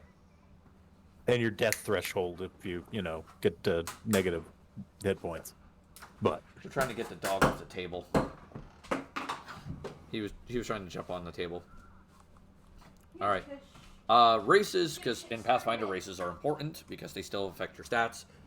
For the base races, Gnome is amazing for frickin' sorcerers. Because you get a +2 to Charisma, you get a +2 to Constitution. Both of those are damn helpful. yeah, And you get the affinity for illusions, What? which is cool. Cool as hell. humans and half elves are great. Elves are pretty good. I would say my next choice, if I had a choice, it would always be either a gnome or a halfling. Okay. And the reason behind that is, one, you're small, so you're less likely to get hit, Correct. which you can make up for the speed with easily spells. Oh yeah. So it's like, fuck it, I'm Dad good. can't do cold? 2, they both have So charisma preferably when the weather bonuses. starts getting better? Yeah. Gnome has Constitution, halfling has Dexterity. Yep. And halfling also has stealth bonuses, Yes. which is really cool. Yeah. The next one, Dwarf is terrible. Dwarf, don't do Dwarf Sorcerer unless you have a storyline reason for it. Human is my next choice because, once again, I would love ability to see both bonus, of you. bonus feed, extra skill points, goddamn. And, Humans are great. and not to mention also, their favorite class bonus allows you to learn additional spells. Wanna see Daddy? And I Which think is it's really, really good. Yeah, that's really potent. That is really, really potent. Half elf is not a bad idea, because you can always take the human favorite class bonus with half elf, Yep. so that's always a good choice. But the problem I always have with half elf is the way they're designed is designed for multi-classing. They're very much a race built for multi-classing. Yeah. So there's that. Half orcs are not a bad choice because once again they could take the human class bonus for additional spells. They get bonus damage to fire spells, which is good for blaster builds. Elf, I would not label as a good sorcerer. Don't get me wrong, they have some okay abilities, but compared to the other base races, they are kind of lackluster. My thinking on elf is basically, you get the bonus to dex, you get a bonus to intelligence, which is not critical, but gives you some extra skill points to play around with. Your penalties in strength, or no, is it con? Con. Penalties and con. Penalties and con, that's okay. And I really like the mix of elf inherent abilities that you get with the, you trance for 4 hours instead of sleep, which is really handy if you're a guy that has to depend on your spell list. So it's more of a flavory and kind of miscellaneous ability pick than a raw stat pick. Yeah, the only advantage I get from elf is the elven magic, which is +2 on versus spell resistance. Yes, that is another nice little side effect. Other than that, I don't care for their sorcerer ability, which is you choose a terrain type from the ranger's list. When casting spells in that chosen terrain, you get to add a third of your level to the effective caster level of that spell for determining the spell's duration. I wouldn't worry about that. I would go with the defaults like hit points and skill points, honestly. Oh, sorry, there's a second one you could choose, which is select one Bloodwine power at first level that's usually usable 3 times per day. Add half your level to the number of uses per day of that power. That one's not bad. Yeah. But honestly, other races Welcome, traveler. do better. Welcome, Mr. Carfast, to the tavern. Grab yourself a mug of ale, pull up a chair, have fun, and don't fireball my tavern. I worked for Random Earth. We'd go out to lunch. So there's that. Everybody paid for their own lunch, except he'd pay for Traits, whatever birthday it was. reactionary is always a great one because +2 initiative is always great. Yep. Dangerously curious is helpful. There was Yeah. 5 of us. Because it was him, me, the There's- Focused mind. Focus mind's not bad. Warrior of Old or Elven Reflexes are both good if you are like a half elf or an elf. Because Yeah. once again, more initiative. Arcane Temper, which is a bonus to initiative and a bonus to concentration checks. Yes. There you go. So that's not bad. So we will. For skills, the only skill I really heavily recommend Fingers crossed for you. is Knowledge Arcana, with Spellcraft is a good second. And then take a trait to give you perception. Yeah. Like, make sure you have perception. Like, that's needed. And I'm actually going to, I would maybe put Spellcraft above Knowledge Arcana just for purposes of 1, identifying magic items, and 2, identifying spells. Like if you need to counterspell something. Yeah, that's true. For feats, there's not a lot of feats that really stand out. Eldritch Heritage is kind of cool if you want to dip into another Bloodwine's abilities. Improved Familiar can be kind of interesting. Spell Penetration, Greater Spell Penetration, definitely helpful. If you have a particular list of like a 1 or 2 spells that you really like, Spell Perfection's not a bad choice. But the problem with Spell Perfection is if you use it often enough, your enemies will learn. Yeah. So there's that. Hopefully you leave your enemies dead so they can't learn. Yeah, that's the idea. And then, of course, there's meta magic feats, which there are a bunch. And isn't there a dimensional agility feat? Let me look. It's basically, it lets you act normally after you dimension door. I think it's dimensional agility. Yeah, it's a feat. After using Abundant Step or casting Dimension Door, you can take any actions you would still have on your turn. You get a +4 on concentration checks when casting teleportation spells. Oppo have tried to That combine one if is we ever one did. that stands out to They me didn't have the because, guys yeah, they Dimension have Door is now. amazing, That's but the equipment they people have now. forget that it ends your turn because you're So kind of what they do is disoriented just for a still moment. But based off Dimensional of a lot of Agility what it helps with used to that. be. Yep. And then we cover the bloodlines. Aberrant. Aberrant bloodline is the shape-changing one. You get knowledge engineering as a skill. Not a bad one. You get enlarged person, see invisibility, tongues, black tentacles, feeble mind, veil, plane shift, mind blank, and shape change as bonus spells, which are not bad spells. No, that's a solid list. For bonus feats that you could take, you got combat casting, improved disarm, improved grapple, improved initiative, improved unarmed strike, iron will, silent spell, and skill focus, knowledge and engineering. Disarm is bad, unarmed strike is bad, and grapple is bad. I will say that I do enjoy improved unarmed strike just as a surprise thing a sorcerer can do, but I would probably prefer to just dip into some levels of monk. Yes. But yeah, combat casting and improved initiative are the clear winners there for me. Yeah, same here. You get the Blood-Eyed Arcana, which is polymorph spells, typically have short durations, and you get extend spell on polymorph, Yeah. which is neat. You get Acidic Ray early on. You get long limbs, so you can do a melee touch attack from 10 feet away, which is helpful. Unusual Anatomy, which is interesting. It's essentially the fortification armor property, Yes. which can make melee a little less scary for you, and that's kind of cool.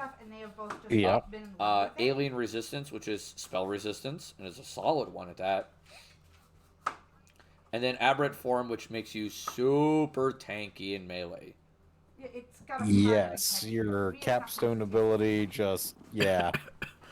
The Aberrant Bloodline is if you want to play a melee sorcerer. Yep. And that's what it's designed for. Abyssal is another polymorph bloodline. It's the demon bloodline. And you get knowledge of the planes, which is okay. It's a decent knowledge. You get Cause Fear, Bull Strength, Rage, Stone Skin, Dismissal, Transformation, Greater Teleport, Unholy Horror, and Summon Monster 9. Interesting mix. There's definitely some I want to get up close and punch somebody abilities in there, mixed in with some shit like Greater Teleport and Summon Monster 9. Yeah. The feats are Augment Summoning, Cleave, Empower Spell, Great Fortitude, Improved Bull Rush, Improved Sunder, Power Attack, and Skill Focus the Planes. Again, melee focus, clear theme, but Augment Summoning's nice. Augment Summoning's nice. I like that one. That one's like, oh hi, I give +4 Strength and Con to all my summons. Let's go. You get DR / Good, which means in order to pass your damage reduction, they have to have a +5 weapon or better, or an alignment weapon. That's not on you though. That's on your summoning creature. Yeah. Which is still good if you use your summon creature as a fucking shield. Claws. If you're close enough to use claws, you should be honestly running or polymorphed into something that already has them. Yeah. You shouldn't be using this ability. Demon resistances. Electricity damage is not super common. Poison damage is not that big of a deal either. And there are plenty of ways to negate both. Strength of the Abyss. Also not great. I wouldn't necessarily label it as a great one, but it's not bad. Here's the thing that I will asterisk on that. That is typed as an inherent bonus, which is what you get from stat books and wishes. That is a hard bonus type to get, and it stacks with enhancement bonuses. Yeah, which is true. I will agree with that. Goddamn fly, die! I'm gonna kill this fly. I got him. Ha! Cool. Added summonings. Doubles the usefulness of your high-level summons. Yeah. I could agree with this.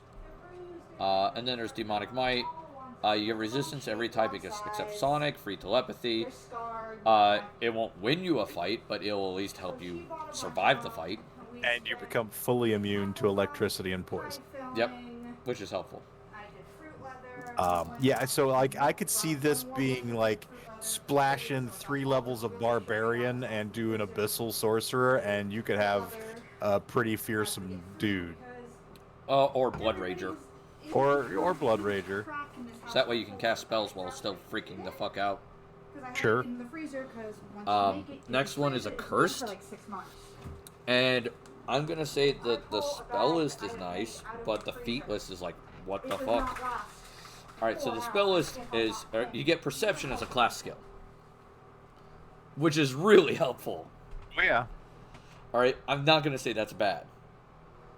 For bonus spells, Ray of Enfeeblement, Touch of Idiocy, Ray of Exhaustion, Bestow Curse, Feeble Mind, Eye Bite, Insanity, Dimensional Lock, and Energy Drain. That is one of the best bonus spell lists I've seen in any bloodline. I mean, this is, if you have a big bad, you are the guy that's going to fuck them up, because this shit fucks them up. Yeah, you're gonna lower their intelligence to like 1. You're gonna fucking make them drooling vegetable and make them go. Yeah. And then you're gonna start sucking away their levels. Yep. It is going to be a bad fucking day for them. Alright, so here's the feats. Alright. Alertness, Blind Fight, Combat Casting, Deceitful, Defensive Combat Training, Endurance, Great Fortitude, and Mounted Combat. Okay, so yeah, it's not a great list, but mounted combat makes me laugh. It's like, what does that have to do with anything? Yeah, how does this fit at all? I like alertness generally. Combat casting is useful. Defensive combat training is decent, but I think I'd rather have, alertness or combat casting. Yeah. Yeah. Yeah. It's a weird list. The Bloodline Arcana. You can join a hag coven. I love that for theming, but I don't see it coming up a lot in a player character context. Yeah, because most players are going to see that and go, kill hag. Yeah. It's not going to be great. Horrific Visage. As a standard action, you can make the target shaken. Shaken's not a bad condition, but spending a standard action on it's a little rough. Yeah. Wretched Endurance. Bonus to saving throws is good. And against a lot of different fear, charm, cold, fear, fire, and sleep. Yeah, that's a lot. Yeah. Dread Gaze, Staggered is an amazing condition. And the DC on it is actually pretty good. Yeah. And the duration is going to cripple a target for multiple rounds. Yeah. Now, mind you, when you get it, you'll have spells to outright kill a target. But this is not bad if you have someone that, like, you just want to disable them real quick while you deal with something else. Yeah. And the thing is, a lot of your kill spells are fortitude saves. So if you have something with a high fortitude save, or that might be undead, but intelligent undead, this could work better. Agreed.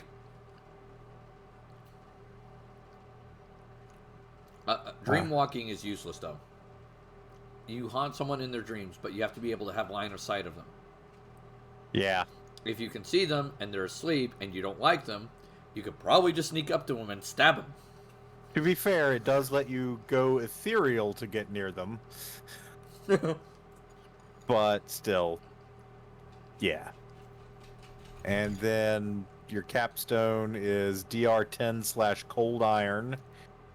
Nah. And SR equal to 6 plus your sorcerer level. Which is really low. Yeah. Alright. Aquatic. The class skill is Swim. I'm going to say this one's probably only useful if you're playing an aquatic-themed campaign. That is fair. Yeah. I would say that's fair. The spell list, maybe not. That's the big one that helps. Yeah.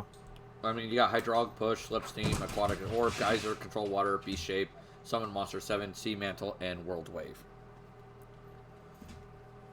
A lot of non like base rulebook spells in that, so that's interesting. Mm-hmm. But essentially, this one turns you into Aquaman. Yeah. All right. Bonus feats look okay. I would say dodge, mobility are your big winners there, but silent spell doesn't suck. Toughness is not a bad choice either if you need some extra Toughness HP. is not a bad choice. Brew potion's also not bad either. No. I mean, it depends on your game if you're going to be doing some item crafting, but yeah, brew potion is something that's nice to have. Down. Get down. I keep getting off the damn couch. Arcane. Arcane is the vanilla sorcerer, but their spell list is fucking great. All right, with the class skill list, you get to pick one knowledge, any knowledge you want. That's really cool. Yeah, I like that. The spell list is all stuff that are worth taking from the sorcerer list. Like, you're not getting any weird picks off any other class's spell list, but this is all shit you probably want to have anyway. Oh yeah, like Identify is super useful. Invisibility, really useful. Dispel Magic, super useful. Dimension Door is great, especially with that one feat you mentioned. Overland Flight is useful. True Seeing is amazing. Greater Teleport is amazing. Power Word Stun is fucking amazing. And Wish is amazing and problematic at the same time. Sure. The bonus feat list is honestly really solid. Almost no stinkers there, except maybe Iron Will. I'd say also maybe skill-focused Knowledge Arcana. If I were going to take a skill focus for a caster, it'd probably be Spellcraft, but yeah. But yeah, generally a good list. Your Bloodline Arcana, basically, if you meta magic something, as long as it increases the spell by one level, you also get a bonus to the DC. It's a small bonus, but that's a nice little bump up there. Yep. The Arcane Bond is really cool. You get a familiar or a free spell per day. Yep. Meta Magic Adept is super useful. Yes. I consider. Some people say it's not as useful as they make it, but it's stupidly helpful. Edmund, man, hey dude, how you doing tonight? I'm doing okay. We just have the puppy that's being problematic. He keeps wanting to get into shit. Yeah. We're educating people on sorcerers tonight, so there is that. New Arcana, you learn a free extra spell. That is amazing. Yeah, you get, over the course of your career, 3 additional free spells. And that's just, wonderful. Oh, yeah, it's amazing. School Power, which is add +2 DC to any one of your schools that you want to add it to. If you pick the right class, right race, or the right feat, you can add a +4 DC to that. And it stacks with Spell Focus. Yep, which is just deadly. Yeah. And it's like, oh, hi, I'm going to definitely jack you up today. And Arcane Apotheosis. Charge items tend to be not great. Items with charges. Staves tend to be pretty cool, but I mean, it's okay. I wouldn't call this bad, but I wouldn't call it great. Yeah, I mean, it's neat, but adding meta magic feats without increasing their casting time is, basically the headline ability there. Oh yeah, definitely. The next one down is Boreal. You get Survival as a class skill. Sure. Which is useless. For at least for this class. Right. Your spells are Enlarged Person, Rage, Elemental Aura, Cold Only, Wall of Ice, Cone of Cold, Transformation, Giant Form 1, Polar Ray, and Meteor Swarm, only dealing cold damage. Which, this is a weird one. This is another melee sorcerer build with Enlarged Person and Rage and Transformation and Giant Form. Yeah. And Cone of Cold. Cone of Cold requires you to get pretty close. I mean, yeah. For feats, you have Arcane Strike, Die Hard, Empower Spell, Endurance, Exotic Weapon Proficiency, Power Attack, Skill Focus, Intimidate, and Toughness. So, Yeah, it's not a great list. But it does remind me, if you're going to do anything with any arcane caster that involves anything in melee, Arcane Strike, every time, take it, just take it. It's too good. Take Yeah, it. yeah, no, I agree. But honestly, with the way this class plays, or at least this Bloodwine, I feel like you might as well just play a Blood Rager? Magus. Oh, yeah, Magus. This screams more Magus than Sorcerer to me. I'm trying to think. Advanced Players Guide. This was maybe introduced before the Magus, so yeah. Yeah. The Magus might be just an iteration on similar concepts. Yeah, so there is that. There's nothing really to write home about its abilities. Thank you, Squeezer, for more Smurf love. I like the cold steel property. It's kind of neat. If you're in an Arctic environment, this could be a very powerful bloodline, but and then again, most of the things in the Arctic environment are then going to have resistance to cold, so it kind of nerfs your damage. Yeah. I do like the capstone ability, cold subtype, immune to fatigue and exhaustion. Hello. Yeah, that's super nice. Immunity to sneak attacks and critical hits, but you gain vulnerability to fire. Which is the most common damage type. Immunity to fatigue and exhaustion, though, is one of those things that has some broken interactions in Pathfinder, so it can be fun. Yeah. The next one down is Celestial, which is, if you want to be kind of a support sorcerer, this is probably the Bloodwine for you. Yeah, you get a number of good selections off of the Cleric list. You get Heal as a class skill. Yeah. So you get Bless, Resist Energy, Magic Circle against Evil.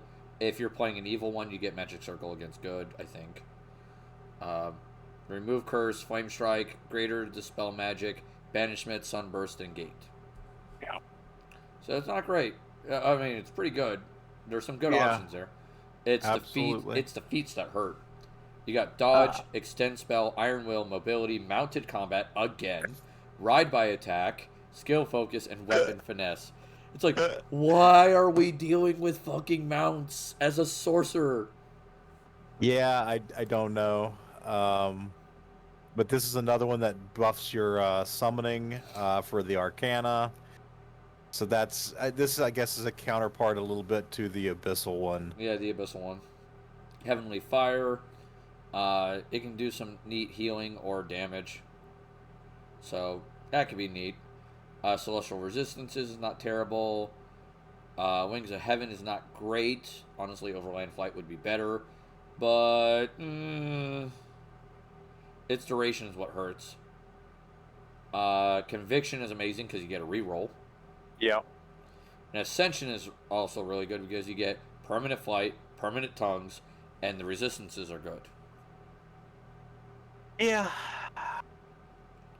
So there is that. Deep Earth.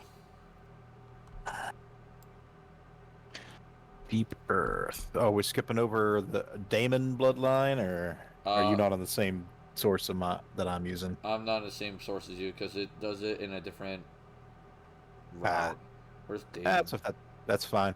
Oh. I'm just looking at D20 PFSRD. Okay. I can pull that up. We don't. It's got some extra third-party ones that we don't probably have the time to go through all of them anyway. Yeah. Let's not cover that then. Yeah. Deep Earth. You get Knowledge Engineering. Not bad. Not bad. Expeditious Excavation, Dark Vision, Shifting Sand, Stone Skin, Spike Stones, Stone Tell, Repel Metal, Stone Earthquake, or Clashing Rocks. Those are your bonus spells. Some interesting mixes in there, and some stuff that I think that you don't normally get, at least a couple. So I do appreciate that. Yeah, it's not bad. The feats are interesting. There's some stuff that underwhelming, but you do have alertness. You've got Forge Ring. You've got Skill Focus Perception. Yeah, and then you could be like the dwarves and forge a ring. Yes. And in the end, acrobatic be betrayed. steps and nimble moves. Oh god, that's loud. Sorry, something came playing through, and I was like, that's loud as fuck. And then we've got the Bloodline Arcana. If you and the target of your spell are both underground, the DC goes up by 1. So, again, this is another one that gets a lot more powerful depending on the context of your campaign. Right. Yeah, and that's the problem. Like, some of these do require, like, the right campaign to make this work. Destined. Oh, God. Oh, the Destined. Alright, so you get history. Not to be confused with the Digidestined. Ha. Yes, knowledge history. It's an okay knowledge. Yeah, it's not great, but it's not terrible. You get alarm, blur, protection from energy, freedom of movement, break enchantment, mislead, spell turning, moment of prescience, and foresight. Yeah. It gets a lot better as it goes along. Yeah, the problem is I've rarely seen foresight used in an effective way. There. And that's the problem. Like, a lot of people just don't know how to use it. For feats, you get Arcane Strike again, which is useful if you're melee. Die Hard, Endurance, Leadership, Lightning Reflexes, Maximize Spell, Skill Focus, and Weapon Focus. Half the DMs I've ever seen either ban Leadership or it gets crazy. Yeah, or nerf the shit out of it. Yeah. Bloodline Arcana. Whenever you cast a spell with a range of personal, you gain a luck bonus equal to the spell's level on all your saves for 1 round. Oh God, 1 whole round. Whatever will I do with that? But to be fair, like if you have the spell slot, you're like, well, I'll cast Mirror Image on myself. Okay, I got +2 to all my saves until my next turn. And you just keep doing little things like that. If you anticipate things, it can add up. That is an ability that you can play strategically towards and really get a lot of mileage out of. Yeah, but it's just, I don't know if that's any good. But well, And then there's Touch of Destiny, which could be useful for skill checks out of combat. Absolutely. But in combat, it's fucking worthless. Yeah, it's not great in combat. Fated, surprise round bonus. Only applies during surprise rounds. Yeah, it's not bad. Yeah, that's not great. And you get It Was Meant to Be, that gives you some reroll access. Always nice to have rerolls. Yeah, but the problem with the reroll access is, give me a second. Well, let me look up the list. The list is the important thing. Attack roll, critical hit confirmation roll, or level check to overcome spell resistance. Yeah, not a very big list. No. I mean, it's a useful list, but it's not a big list. Yeah. Within reach, once per day, any attack or spell that causes damage, if it would result in your death, you can attempt a DC 20 will save. If successful, you're instead reduced to -1 hit points and automatically stabilize. And the bonus from your Fated ability applies to this save if it happens in the surprise round, in other words. Yeah, that's useful. So basically, yeah, you've got a DC 20 will save. Like, nope, I'm not going to die. At least once. At least once. It is a good safety net once per day. It's like, I don't want to get fucking, shanked. Fuck that. And the capstone, yeah. Yeah. Capstone fucks over criticals against you, but makes you much more likely to critical someone else. Which isn't a bad ability. No. But for a capstone, I feel like it could have been better. Yeah, I mean, it's another one that you can kind of play strategically towards, but it's not in and of itself like gangbusters. It's not like, oh my god, that's amazing. It's more like, okay, I need to take some spells that actually involve attack rolls. That way I can, fish for the most value out of this. Yeah. So what you got next on your list? Draconic? Or the Jinn. Okay. I didn't figure the Div bloodline was... Yes. Alright, Jenny bloodline. Yeah, Ginny Bloodwine. Class skill, knowledge of planes. Once again, okay, not great. Yep. The bonus spells, though. Fuck me. That is a solid list. Your Alright, theme we got- being lightning and flying and...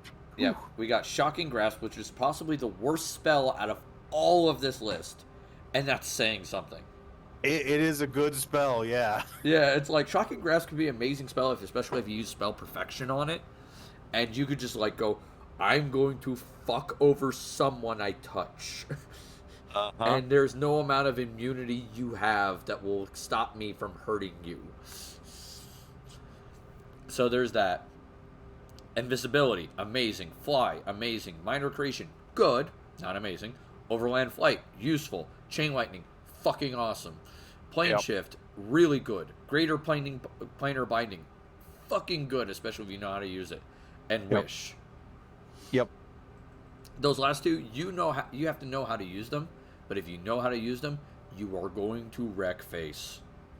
Well, and the extra nice thing about having Wish on any sorcerer list, it allows you to emulate other spells of lower level, and there's not like a big hit for doing it. So you basically have a wide open spell list if you really, really need something that you don't already know. So Right. yeah, always like to see limited Wish or Wish. But feat list, dodge, empower spell, improved initiative. These are good. The other stuff, yeah, great fortitude, lightning reflexes, weapon finesse. And so 50-50 on that. Yeah. There's some good ones there, but there's some bad ones. But hey.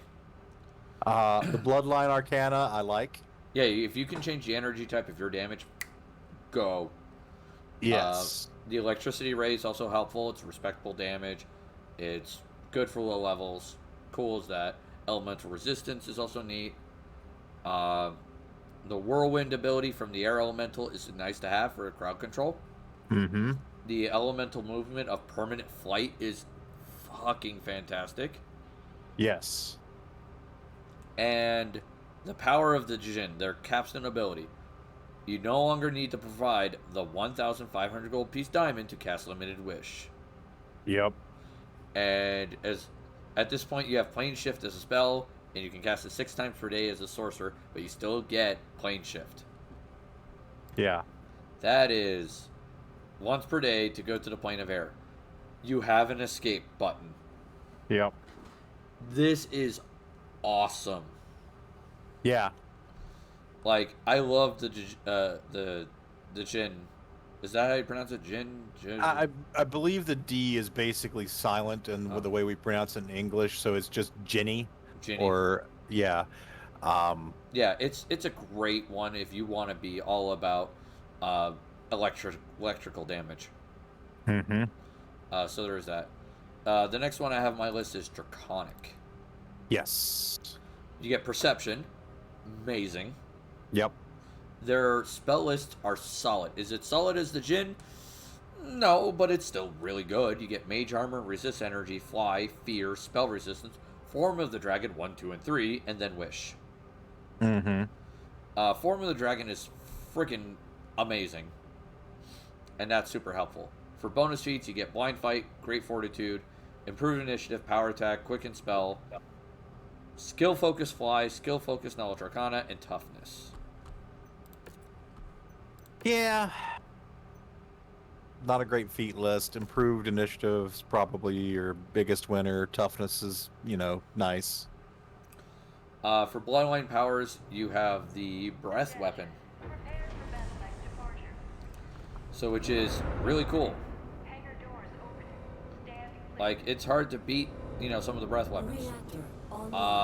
My personal favorite is Silver. I like the 30-foot cone. Okay. And it's just me. I like the 30-foot cone. It's nice. Yeah. The claws, not really that useful if you're playing a sorcerer. if you're honestly getting into melee, turn into a dragon. Yeah. Energy resistances are good. They're not great. Breath weapon is still, once again, pretty cool. Keeps up pace with your damage spells. You don't get limited uses of it, but it's a free use damage. Yep. So it's pretty cool. You get wings. Permanent flight is always great. Yep. And then you get power of the worms, where you get immunity to that elemental type. But the thing that always stood out to me was the 60-foot blind sense. Yep. Like, damn. We are being paid for destroying The next one down is Dreamspun. Dreamspun. I don't know this one. I've never seen this one used. Advanced Player's Guide. Yeah, I don't think I've seen anybody use this one. Class skill Sense Motive. Nice. Okay. Sense Motive is always handy to have. Bonus spells include Sleep, Augury, Deep Slumber, Divination, Deep Slumber's Dream. good. Yeah, Shadow Walk, Vision, Moment of Prescience, and Astral Projection. It's an interesting mix of divination type stuff and sleep related stuff. Yeah. Okay. The feats are garbage, though. Yeah, alertness is okay. Heightened spell maybe. Oof. Yeah, that's rough, buddy. Yeah, it's a rough list. That is a hard list to do. The Bloodline Arcana is good against solo foes, though. Yeah. So that's not bad. You get Lullaby, not terrible. Yeah. Combat Precognition. It's an initiative bonus. Okay. Yeah. Dream Shaper. That's not bad. I'm reading over it. This is not a bad idea to get information from unwilling targets. Yeah. I'd heavily recommend that. Eye of Somnus. So you get Arcane Eye. And it gets to put the symbol of sleep down. Yeah. So they turned Arcane Eye into a remote control sleep bomb. Yeah. That's fucking amazing. I might want to try it just to do that once. And capstone ability is incorporeality, basically. Oh, which isn't bad. No. Incorporeal's one of the better conditions you can have on yourself. Then we got Ifriti. Oh boy. The spell list isn't terrible. I don't mind it. Enlarged person's kind of odd, but other than that, oh, and giant form too. So again, you've got some, sort of melee-ish. Yeah. Giant form be cast on somebody else? No. I think... Can it? No, it's personal. God damn it. Target range personal. But I guess if you're in a tight spot, you really need to break somebody's face. I think the only thing I would use that for is casting it on my familiar. Because familiars count as personal. True. Yeah, but feats, dodge is okay, improved initiative is okay, empower spells okay. Power spells pretty good. You've got some melee type stuff like power attack and weapon finesse in there. You get the Bloodline Arcana, which is changing the energy type. Once again, Fire Ray. It's all the same thing as the Jin got. Yes, this is basically just the fire version of the Jin bloodline, as you might expect. But, of course, changing the type of damaging spells to fire, slightly less useful than changing them to electricity. Yeah. I agree. Because, honestly, fire's way more often resisted. And way more often the default type of the damaging spell in the first place. Yeah, it's like, wait a minute. Let's see. You get a fire ray, you get fire resistance, you can take on an Ifriti form. Not terrible. Elemental movement, base speed increase of 30 feet. That's interesting. It's not even a typed bonus, it's just a raw increase.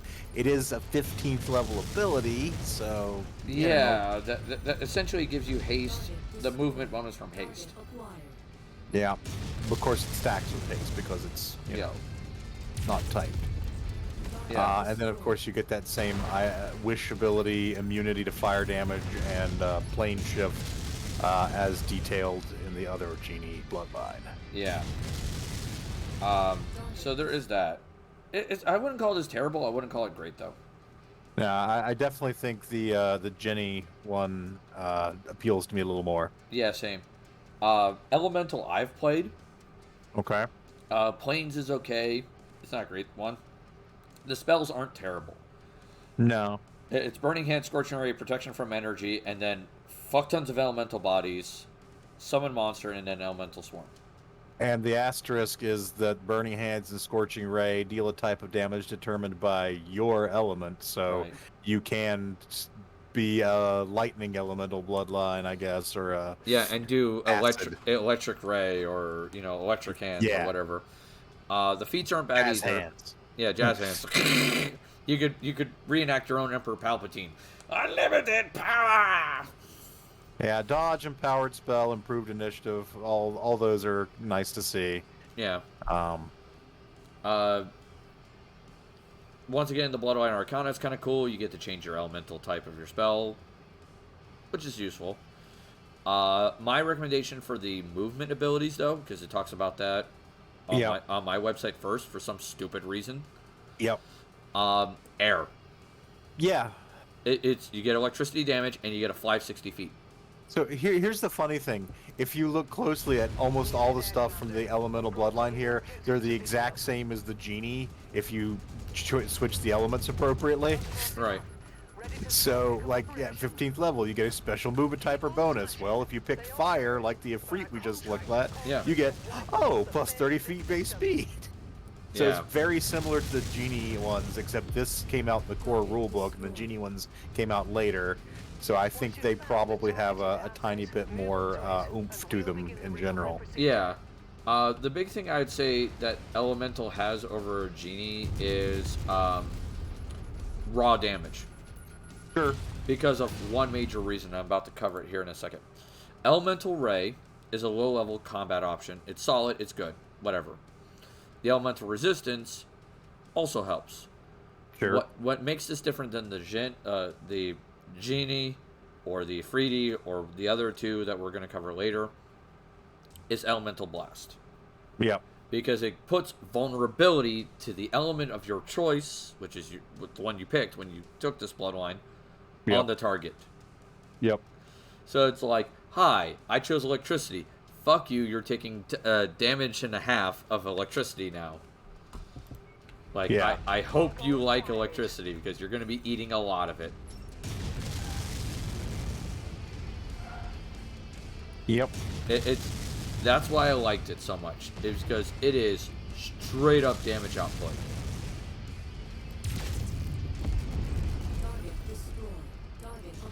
So there is that. The elemental movement we already discussed because that's really cool. But the Genie and the other elemental ones get it too. So that's kind of neat. And the elemental body, you already have elemental body 4, so essentially you're getting that for free as a capstone. Yep. I feel like they should have changed that to make it a little bit more unique. I feel like a rewrite might be needed. Yeah. Other than that, nothing too kooky, crazy. So there is that. Faye. Yeah. Oh boy. You remember all those wonderful save and suck spells that we just discussed earlier? Yeah. Yeah, you get all of them. Yeah.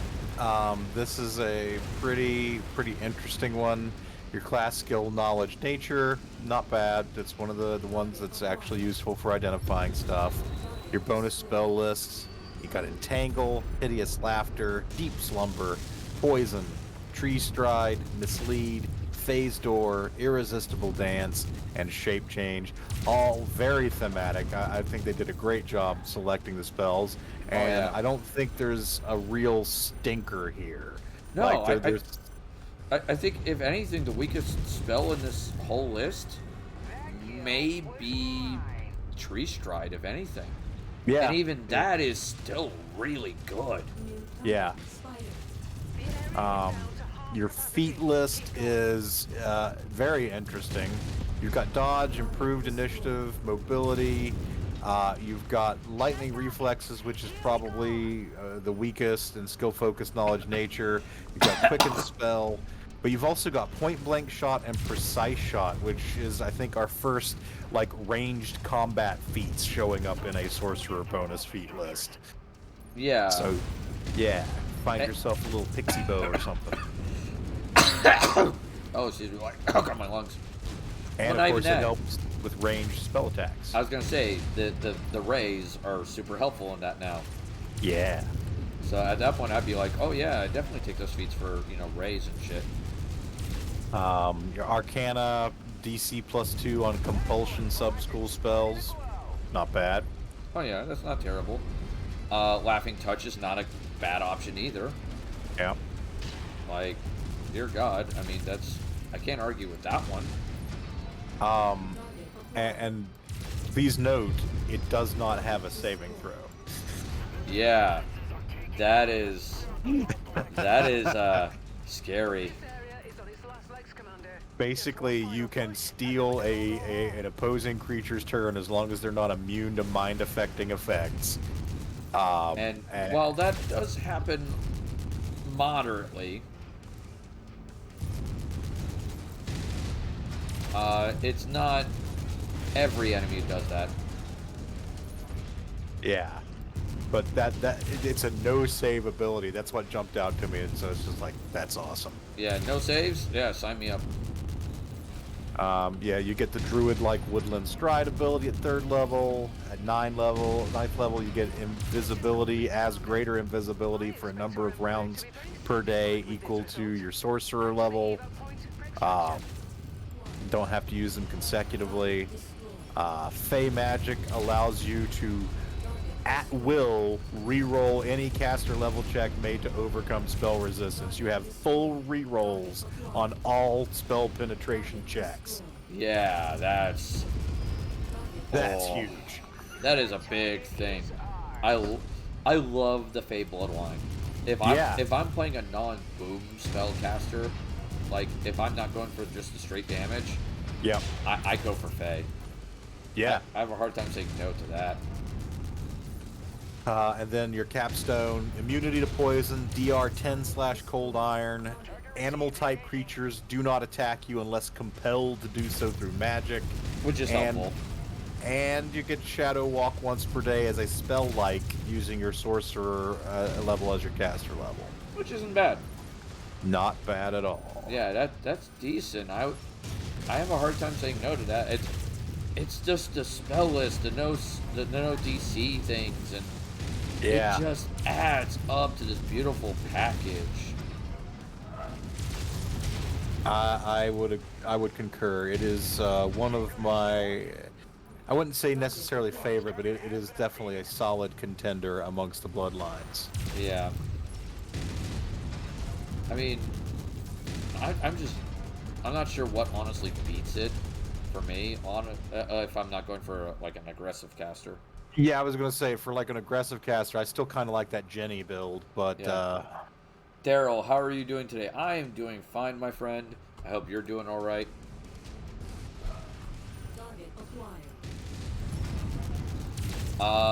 Then we get the next one on my list is Infernal. all right, so that is skips over 4 on D20 PFSRD, which are third-party ones. Ghoul, Harrow, Imperious, and Impossible. Oh boy. I think the Impossible bloodline, does that mean you're like made of plants? Is that how that works? I fucking don't know. You're like the Impossible Whopper? Maybe. Infernal is diplomacy. Yep. Damn helpful. Spell list is pretty good too. Protection from good, scorching ray, suggestion, charm monster, dominate person, planar binding, devils or creatures with the fiendish template only. Yep. Greater teleport, power word stun, and meteor swarm. It's variation on the Abyssal bloodline with a little more focus on manipulation and charm, and I like that. Yeah. I like this one better than the Abyssal. Yeah, that's fair. Because the Abyssal just seems like it just wants to run in and hit shit. Yeah. Which, honestly, there are better classes and better abilities for that. Yeah. Where... Oh, go ahead. Where I was going to say the Infernal is more of a... Yo, I'm here to basically corrupt everyone.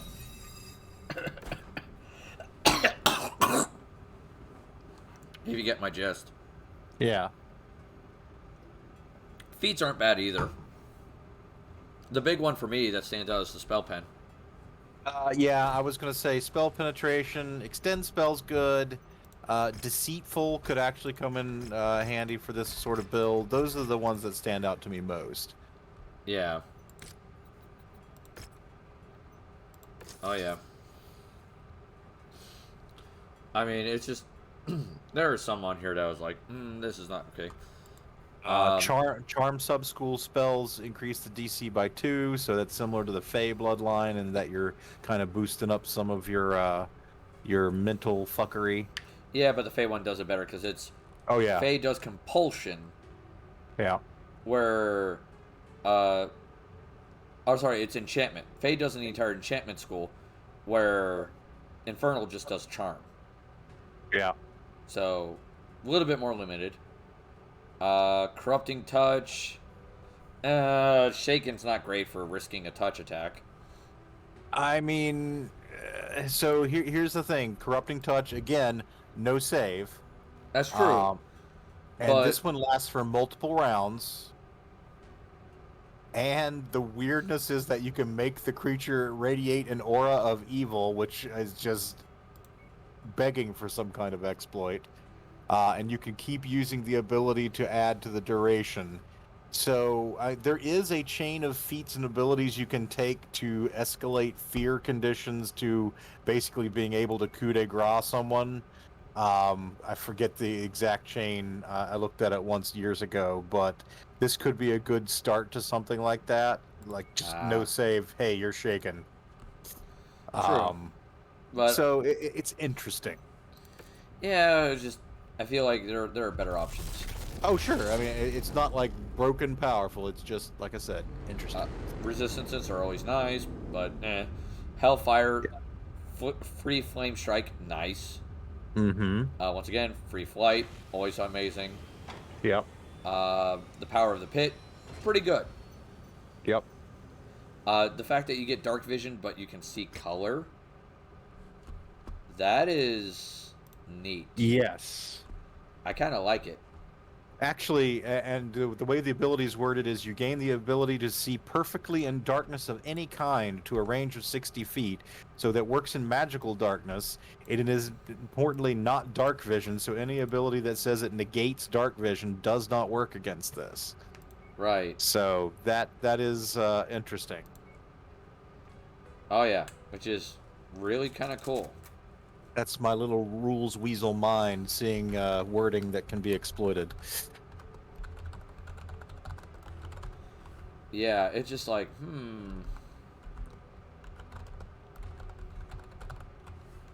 Like, I like it. It's just... You can do some kooky stuff with it, but, like... I don't know, like... in order to get to that high of a level, though, like...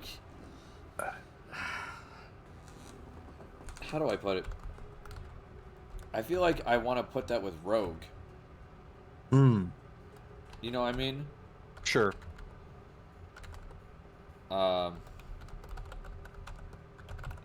So what's your next bloodline?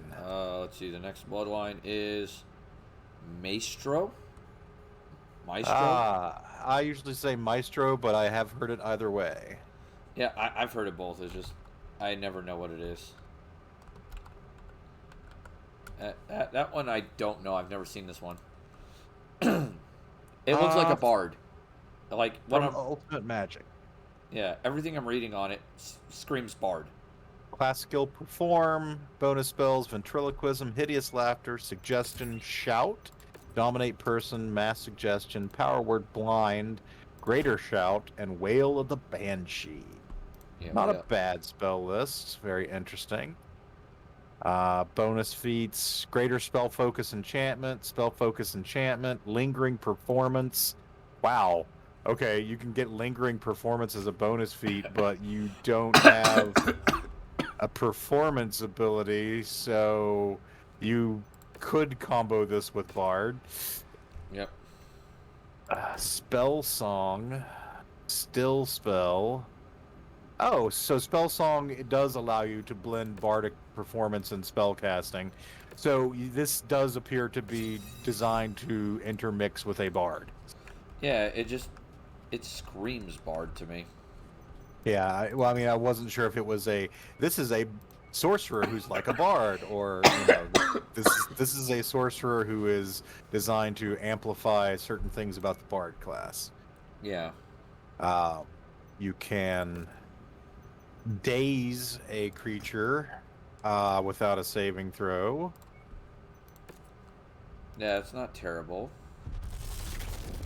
You get Fascinate. Yep. Perfect Voice, you could cast Tongues, honestly. Mm-hmm.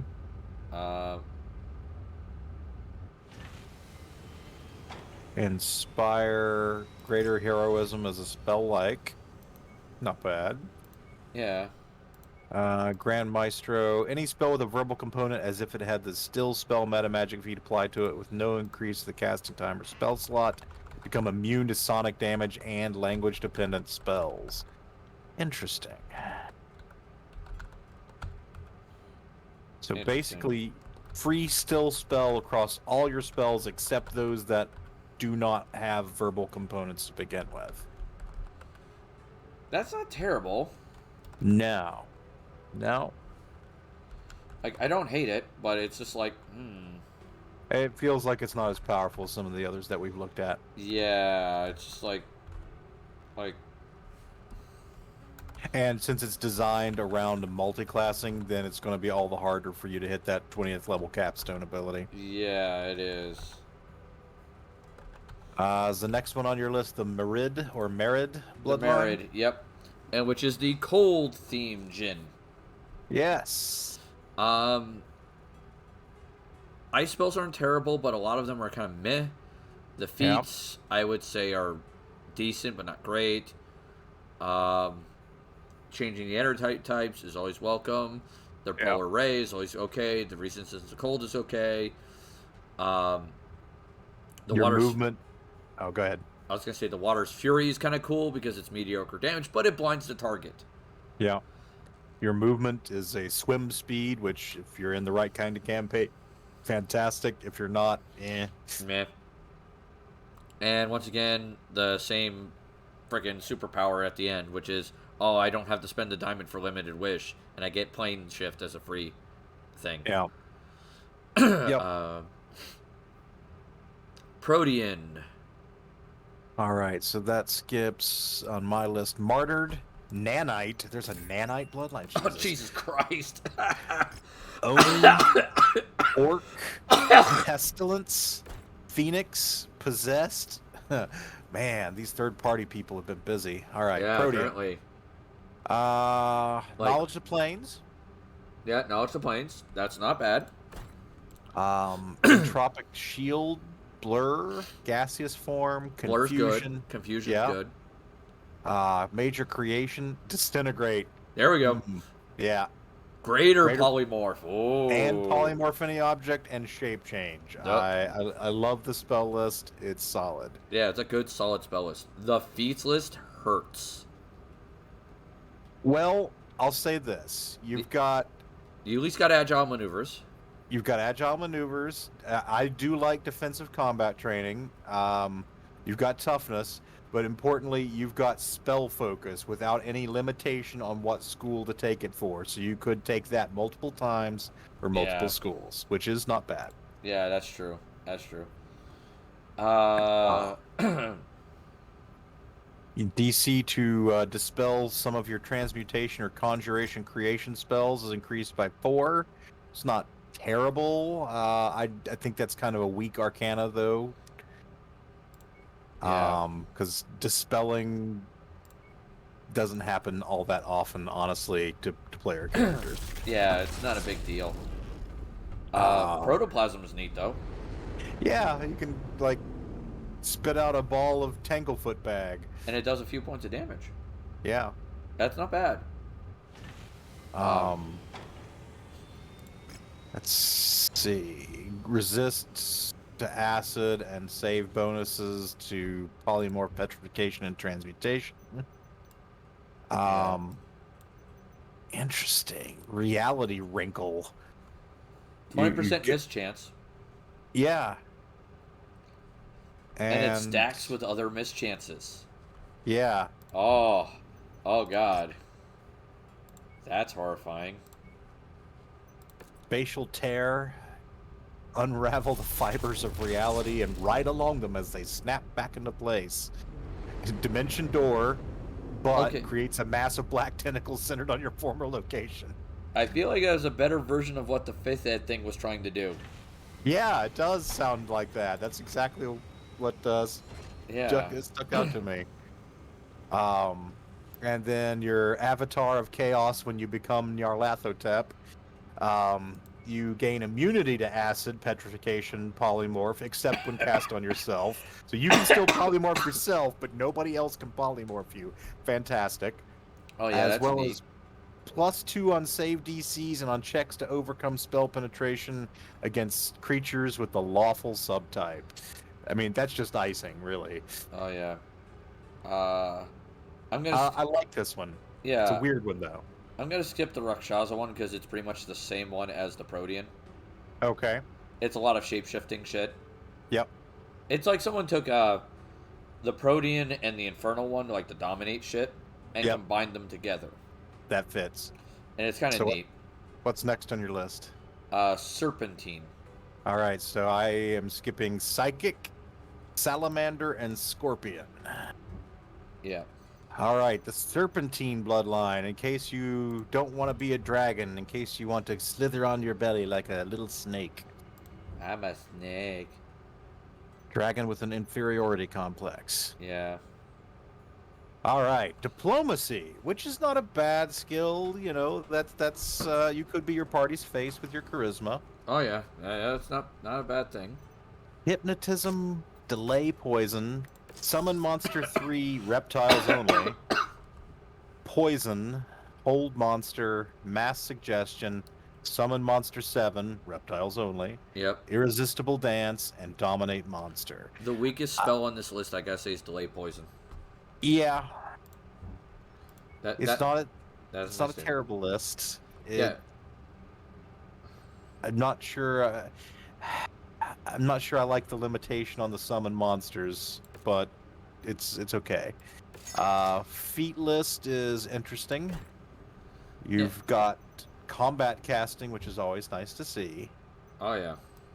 You've got persuasive, deft hands, deceitful, and stealthy. So if you really want to play it being a rogue, you've got like all the skill bonus feats to be a rogue here. Oh yeah.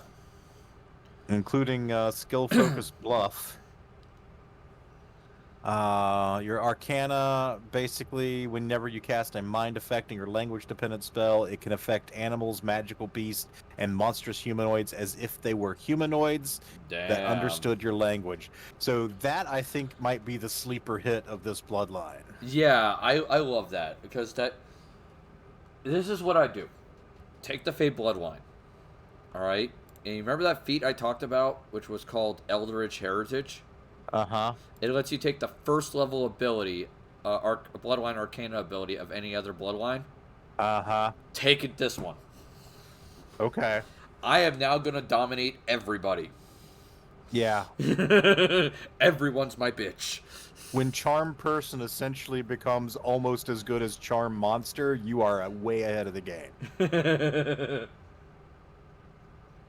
I'm making everyone my bitch. So Bloodline powers, you get a poisonous Fang Bite attack. You don't want to get close. Serpent Friend at 3rd level, you can speak with animals at will using reptilian animals. Oh, you have Parcel Tongue. Woohoo. And you gain a Viper Familiar using your Sorcerer level -2 as your effective Wizard level. It's not bad. But here's the thing. With a Viper Familiar, there's rules for it, too. Yeah. You can harvest the poison out of your Familiar. Yeah. That is really helpful. Snake skin at 9th level. Natural you armor get is not bad. natural armor, bonus on save versus poison, and bonus on escape artist. Bonuses increase at 13th and 17th level. So Yeah, it's not terrible. Den of Vipers, 15th level. Basically creeping doom, but writhing serpents instead, and their poison inflicts con damage, and any creature other than you sharing a space with the swarm is entangled. That's nasty. Creeping God. doom is just, yeah. Snakes. Why did it have to be snakes? And then Scaled Soul. You gain the Shape Changer subtype. You can assume the form of a reptilian humanoid as alter self, or a snake of diminutive to huge size as B-shaped 3 at will. You retain power of speech and the ability to use somatic spell components when transformed. You become immune to poison and paralysis. You can use your Serpent's Fang as often as desired, and you can choose to inflict damage to any ability score with your Serpent Fang poison. God damn. Okay, so this is fucked. Yeah. So not only are you getting essentially the effects of like natural spell, like druids. Oh yeah. Because you can fully speak, you can fully do somatic components as long as you remember to take eschew materials or eschew materials, however it's pronounced. Yeah. You can cast whatever the fuck you want and look like a tiny little snake that's hard to see. Yeah. Yeah, hi. I would like, things that will fuck over an entire party for 500, Alex. Yeah. It's like, god damn. Like, I need to make a villain with this. Jesus Christ. Yeah, it reads as very villainy, but it's pretty cool. Yeah, like, Christ, that is brutal. So what's next on your list? Is it Shadow? Shadow. All right, so here we go. Bonus spell list. Here, well, first you get stealth, which is helpful. Yep. Spell list is Raven Enfeeblement, Dark Vision, Deeper Darkness, Shadow Conjuration, Shadow Evocation, Shadow Walk, Powered Blind, Greater Shadow Evocation, and Shades. This is a great spell list. Yes. 5 out of 5 stars, no notes. Yeah. Feats, this is where I have some issues. Acrobatic, Blind Fight, Dodge, Quick Draw, Silent Spell, Skill Focus, Stealth, Stealthy, and Weapon Finesse. The only thing on here I really consider great is Stealth, Silent Spell. I always like to see Dodge because it's +1 AC, Yeah. But yeah, it's really leaning into that stealth thing. Speaking of the Bloodline Arcana. Yeah, whenever you cast a spell with the Darkness descriptor or the Shadow subschool, you gain a circumstance bonus on stealth checks equal to the spell's level for 1d4 rounds.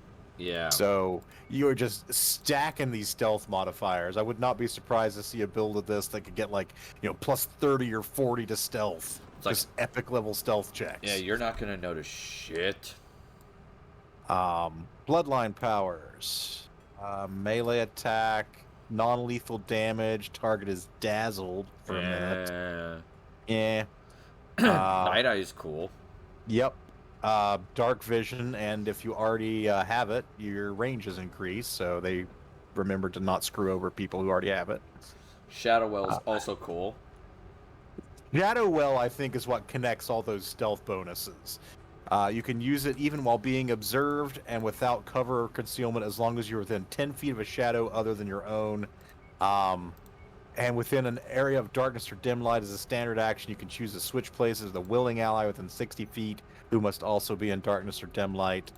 At 13th level, you can instead switch the positions of 2 willing allies. Travel is identical to Dimension Door unless otherwise noted. Switch places ability is usable once at 9th level, an additional time at 17th and 20th. So yeah, just the stealth ability is neat, but being able to sort of castle your party members for tactical advantage is extra cool. Oh yeah. Like, that is neat as hell. I like it. The enveloping darkness is also really cool. No save, no spell resistance, no dark vision. They're entangled. Like, hi, fuck you. Yep. Like, eat a dick. Goodbye. Yeah. It's like, how do you even compete with that? Damn. Yeah, and then Shadow Master, see perfectly in natural or magical darkness.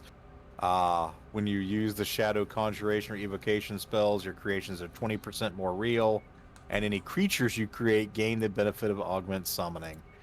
It's just, glorious. Glory. Again, this is another one that feels very villainy.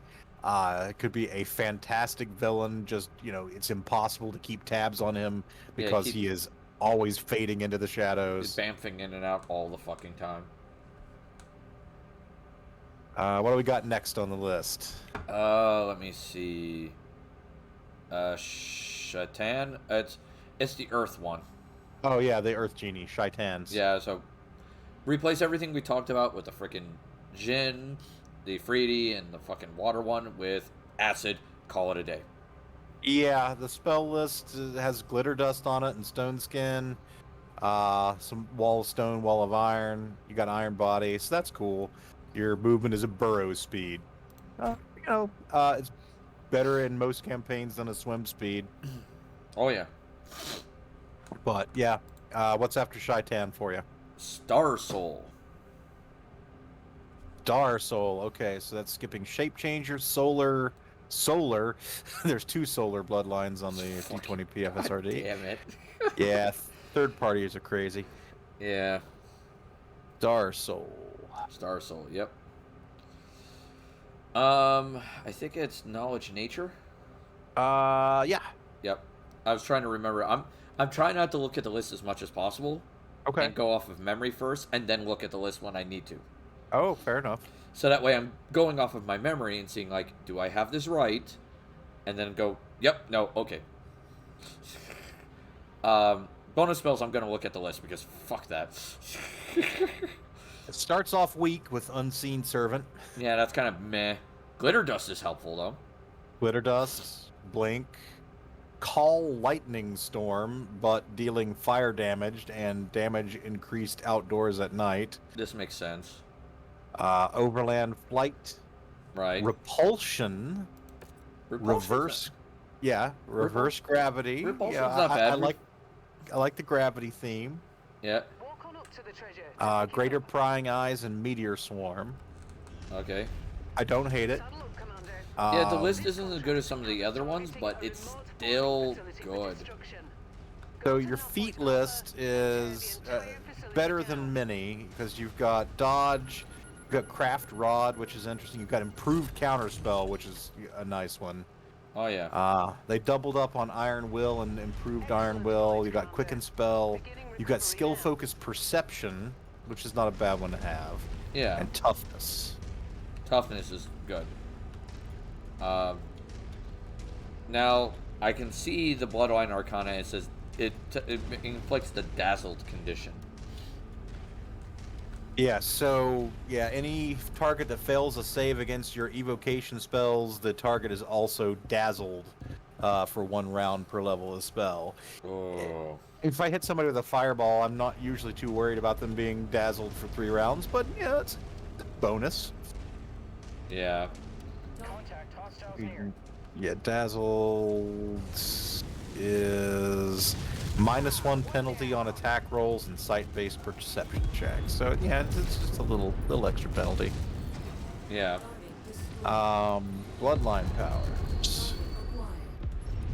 Let's see. Minute Meteors. Or minute, I believe. Oh, minute. Oh, sorry. In this case, just reading it looks the same, but I believe it's a reference to the old Melf's Minute Meteors spell. Oh, yeah. And yeah, it's another little ranged attack ability. Nothing special. Voidwalker gets you low light vision and resist cold and fire 5 at 3rd level, but at 9th level you no longer need to breathe, as if wearing a necklace of adaptation. That is fantastic. Oh, this is... Which one is this? Voidwalker. Voidwalker, okay. At 9th level, it upgrades to make you not need to breathe anymore. Neat. So, love that. Necklace of Adaptation is one of my favorite neck slot items because it just gets rid of so many things that can fuck you over. But it's also a highly competitive slot with like amulets of natural armor and other kinds of things that you want to wear on an amulet. But having that inherent, and it's an extraordinary ability. It's not suppressed in an anti-magic field. That is also stupidly helpful. It is. That's just incredible. 9th level ability is Aurora Borealis. A sheet of cascading colors like Wall of Fire, but it inflicts cold damage. But one side fascinates creatures within a certain range. That's a weird combo, but I'll allow it. Yeah, that seems a little odd to me too. It's like, why? Why would you do this? Yeah. Breaching the Gulf, caster level increased by 3 for the teleportation sub-school. And once per day, you can teleport a single creature within 30 feet into the void of space if it fails a will save. What? It can attempt a new saving throw as a full round action each round to return. While trapped in the airless void, the target suffers 66 points of cold damage per round and must hold its breath or begin to suffocate. Yeah, like, hi bitch, go to space. Oh my god, just... That is brutal. Broken. That is broken. It's like, you know what? I don't like you. Enjoy orbit. 20th level capstone, you're immune to cold and blindness. You can see perfectly in natural or magical darkness. And you gain fast healing 1 when you're outdoors at night, which is like gravy. But, No, immunity, cold, blindness, yeah. For me, it's the breaching the Gulf. Yeah, that's just a stylish way to kill somebody. It's like, hi, goodbye, go to orbit.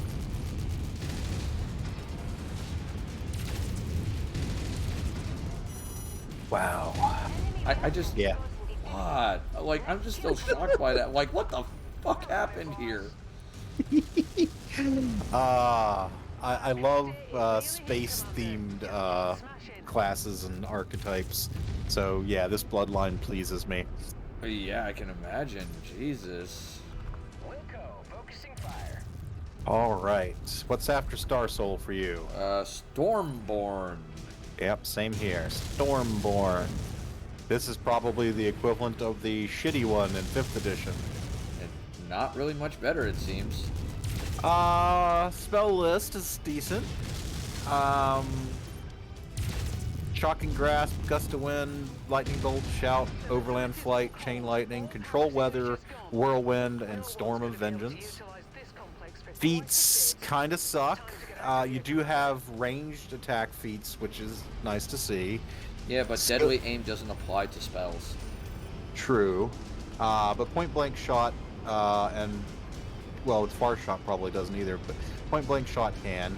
Yeah. And you've got Enlarged Spell, which is nice. Skill Focused Fly. Wind Stance? Huh. What the fuck is that? Okay.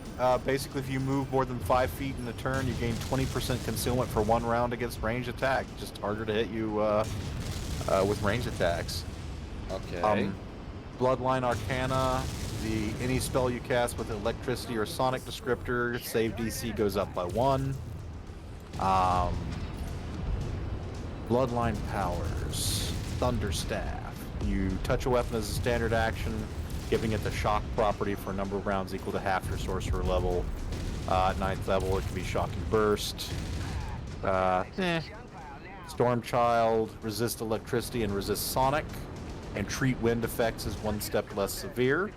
At 9th level, you treat wind effects as 2 steps less severe and gain blind sense 60 feet against concealment from natural or magical fog, mist, or weather effects. So a limited blind sense. It's alright. It's okay. I mean, others did it better. Thunderbolt, 9th level, command a stroke of lightning to strike from above in a 5-foot radius cylinder, 60 feet high. D6 per sorcerer level, half is electricity, half sonic. It's flame strike, but instead of fire divine, it's electricity sonic. Creatures failing their saves are also deafened for a round.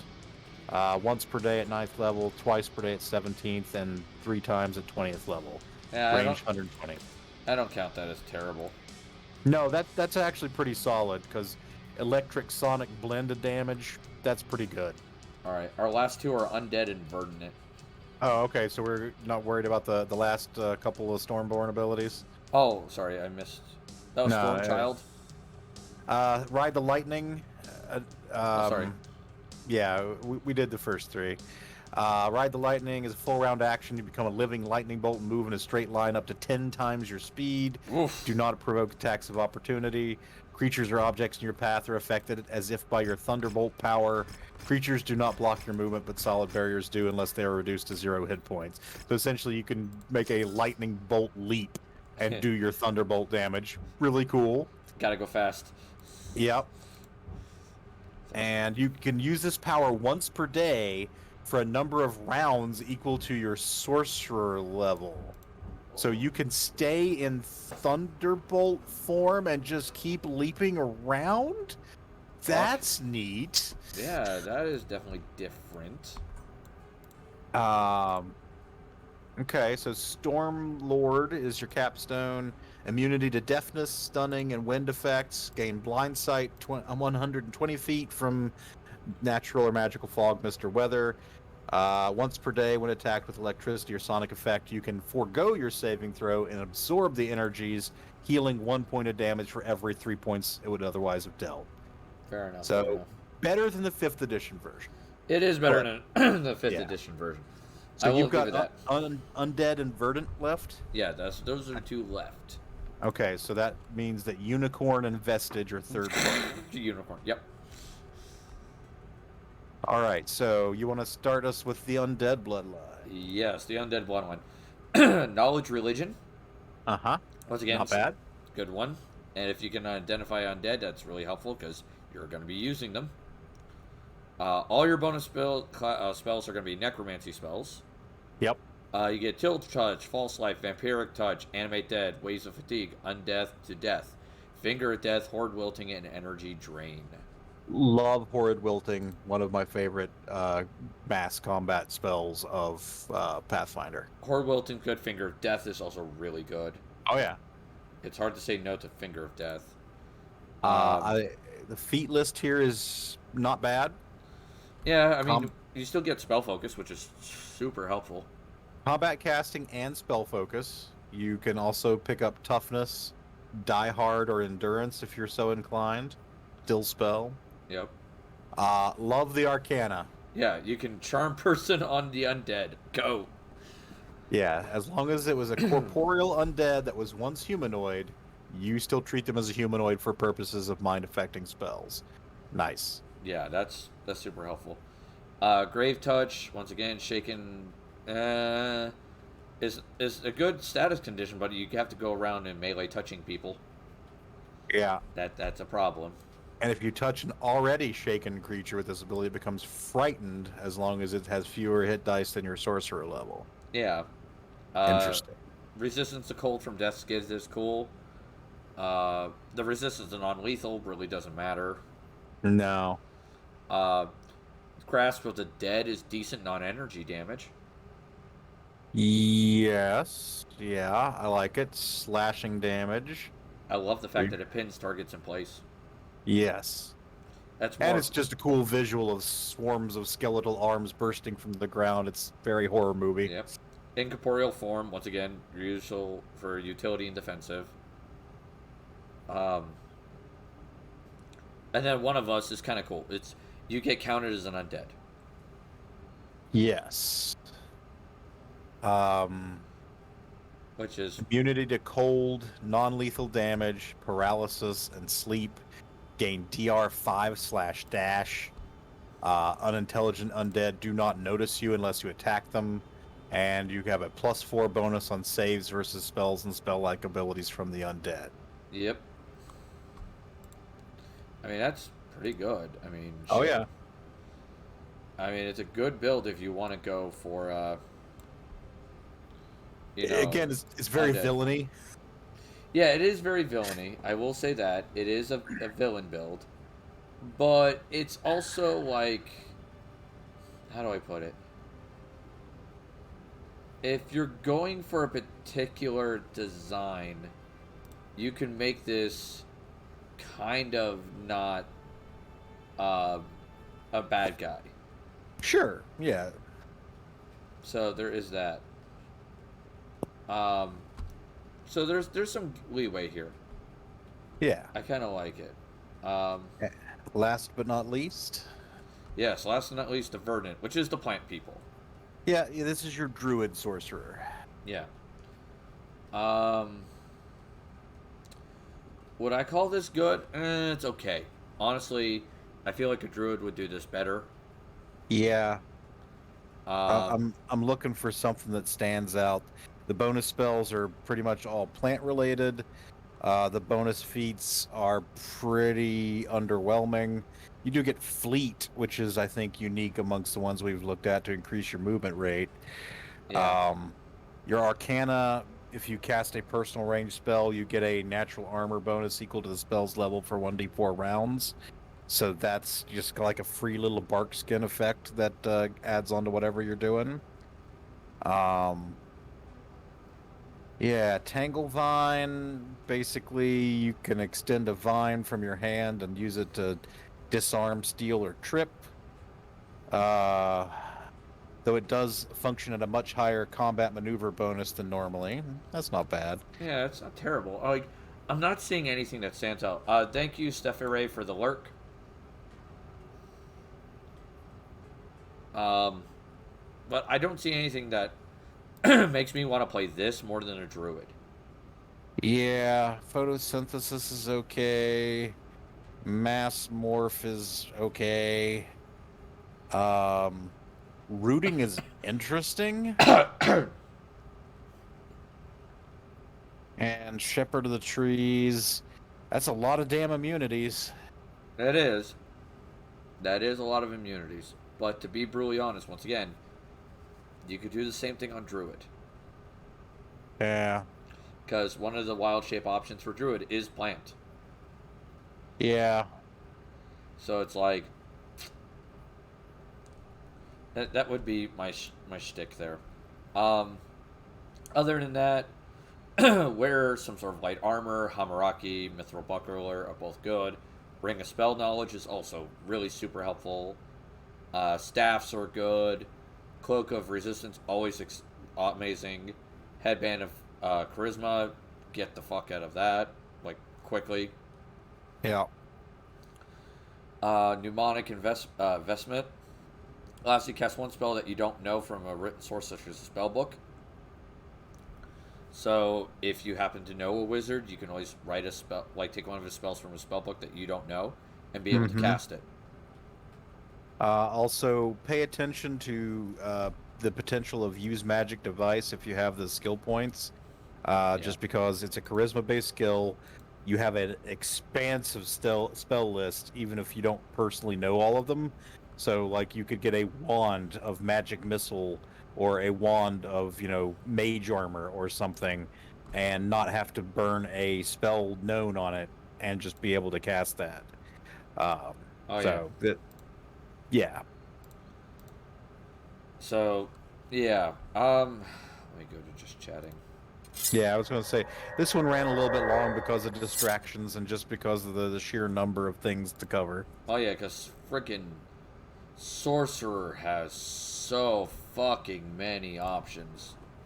And each of the options has, like, in-depth layers, like spell lists. And Layers! Layers!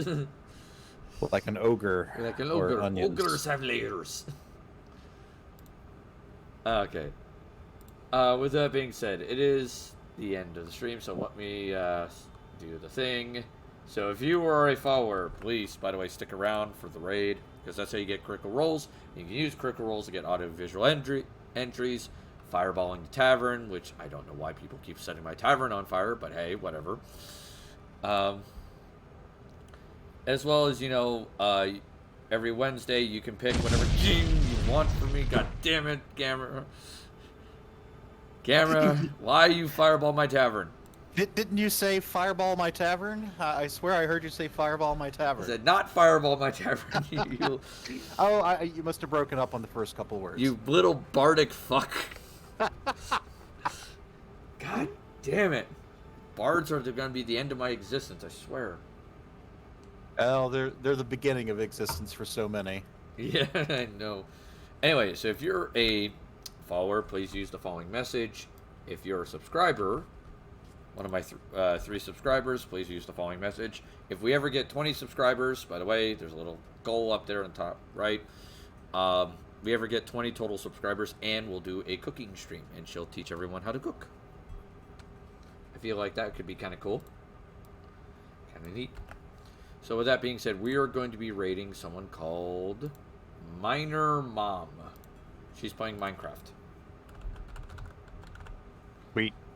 Alright. So with that being said, make sure you're taking care of yourselves mentally, physically. That's always important. Join us tomorrow for Wildcard Wednesday, where we're playing more Dragon Age and finishing the main story. And in which case, we're going to be doing some quick DLCs as fast as I can. And enjoying them, of course. Like, I'm not trying to rush through them. I'm just saying they don't last as long as the main game. Yeah. And then at that point, we're going to try to figure out what game we'll play next.